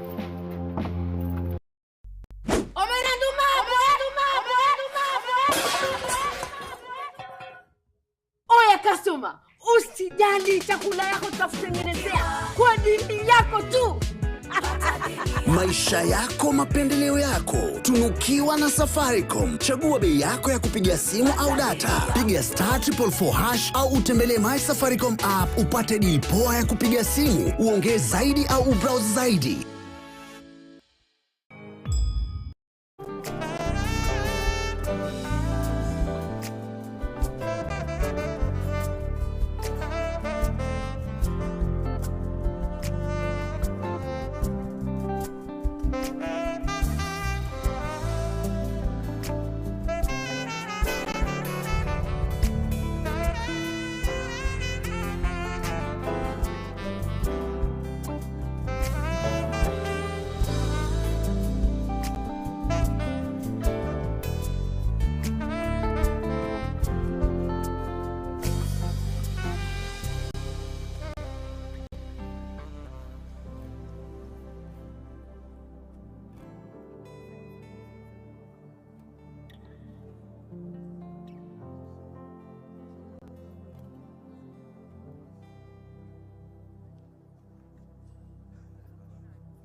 Come on, let me hear some excitement in this house. Are you excited? Today is Communion Sunday.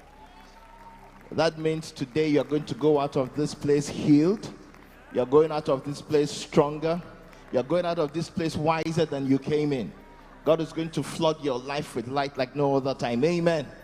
Make somebody feel very welcome in God's house today. Give them a hug, a handshake, a high five. Tell them how nice they look. Encourage somebody today. Hallelujah. So good to be in God's house. Thank you, God, for today, for your mercy that reigns over all things. Thank you for you are the one who sits in heaven, but the earth. War that shook the world. We lost over 71 Kenyans and members of the international community. Thereafter followed a deadly attack at the Garissa University that claimed over 168 lives. Most the room. Captain Russell. There was no sign of her, and no indication she had moved out. Lock up, Corporal. Yes, sir.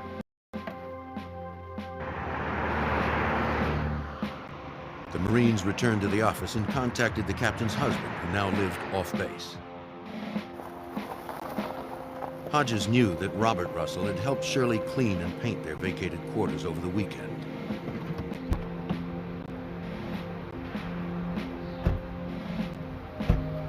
They arranged to meet at the couple's former MOQ.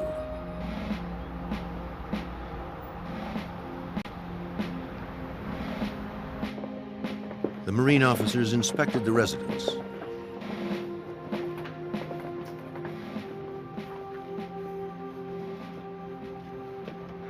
Russell told them that he and Shirley had met here around noon on Saturday to do some touch-up painting. Sorry. They know, and I know something. According to Russell, Shirley volunteered to buy some paint from the base exchange at about 1:30. He claimed that she didn't take her car, but walked to the PX instead. Russell said he hadn't seen her since. She went to get more paint. Lieutenant Colonel Hodges didn't believe Robert Russell's story.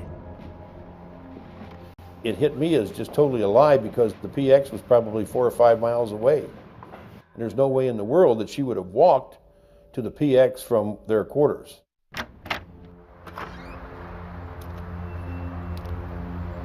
Outside the quarters, the officers also inspected Russell's storage shed. On the floor, Colonel Hodges noticed a rust-colored stain. Russell dismissed it as paint.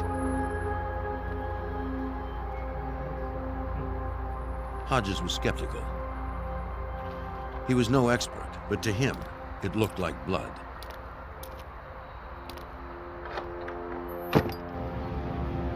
Lieutenant Colonel Hodges briefed the Naval Investigative Service. The NIS reported the possibility of a crime to the FBI's Washington field office. The NIS briefed special agents on the case. Captain Russell had been missing for 3 days.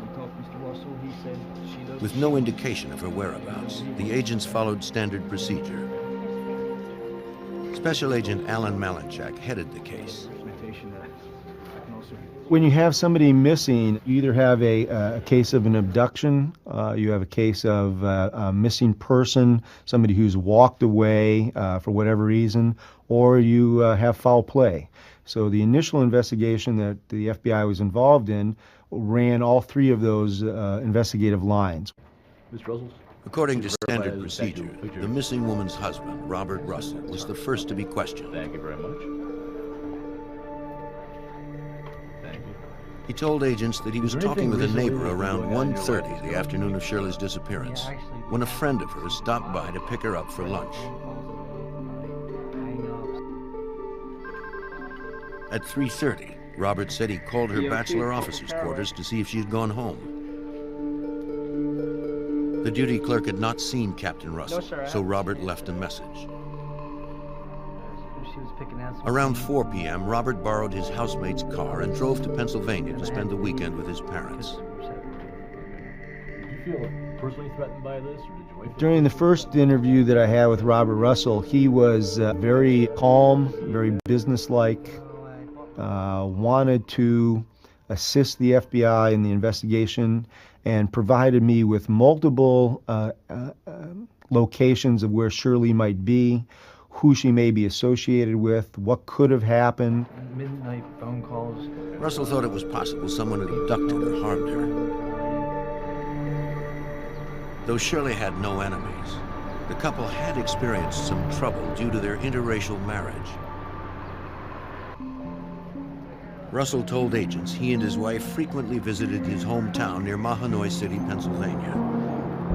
One afternoon, while shopping, the Russells were harassed by racists.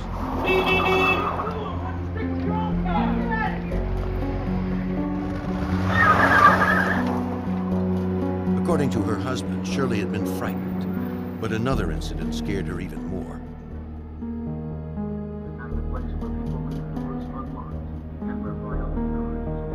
An unidentified man had called their house on base.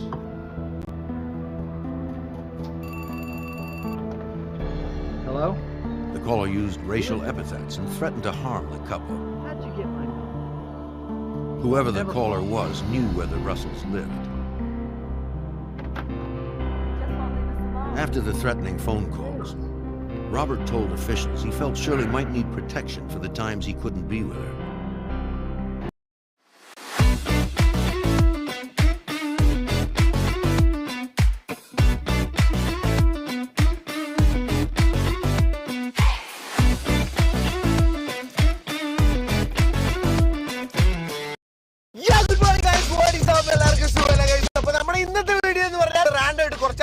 Surprise ചെയ്യാൻ പോകണം. എങ്ങനെയാണെന്ന് വെച്ചാൽ, excuse me, എന്റെ കിറ്റിനകത്ത് ഒരു കിട്ടുന്ന സാധനമുണ്ട്. നിങ്ങളുടെ bag എനിക്ക് തരുവാണെങ്കിൽ ഞാൻ എന്റെ കിറ്റ് നിങ്ങൾക്ക് തരാം. അതാണ് അതിന്റെ ട്രിക്ക്. നിങ്ങളുടെ ബാഗും കാര്യങ്ങളും എനിക്ക് തരാൻ മനസ്സ് കാണിക്കുവാണെങ്കിൽ എന്റെ കിറ്റും കാര്യങ്ങളും നിങ്ങൾക്ക് തരാൻ ഞാൻ മനസ്സ് കാണിക്കുന്നുള്ളൂ. എടോ അതല്ല, ഒന്നും അറിയാണ്ട് തരുന്നതിലല്ല കാര്യം. താല്പര്യമില്ല. അങ്ങനെ നമുക്ക് റിജക്ഷൻ കിട്ടിയിരിക്കണം. തന്റെ ബാഗിനകത്തുള്ള സാധനം എനിക്ക് തരുവാണെങ്കിൽ എന്റെ ബാഗ് തനിക്ക് തരാം. എന്റെ ചിലപ്പോ വില കൂടിയ ഐറ്റാവും കുറഞ്ഞ ഐറ്റാവും. ആ ചെറിയ ബുക്കാ ഉറപ്പാണ്. ഈ വില കൂടിയ സാധനത്തിന് വേണ്ടിട്ട് ഈ ബുക്ക് ട്രേഡ് ചെയ്യാൻ പറ്റത്തില്ല കുട്ടി. Better luck next time lady. ചേച്ചി ചിലപ്പോ വില കൂടിയതാകാം, ചിലപ്പോ വില കുറഞ്ഞതാ.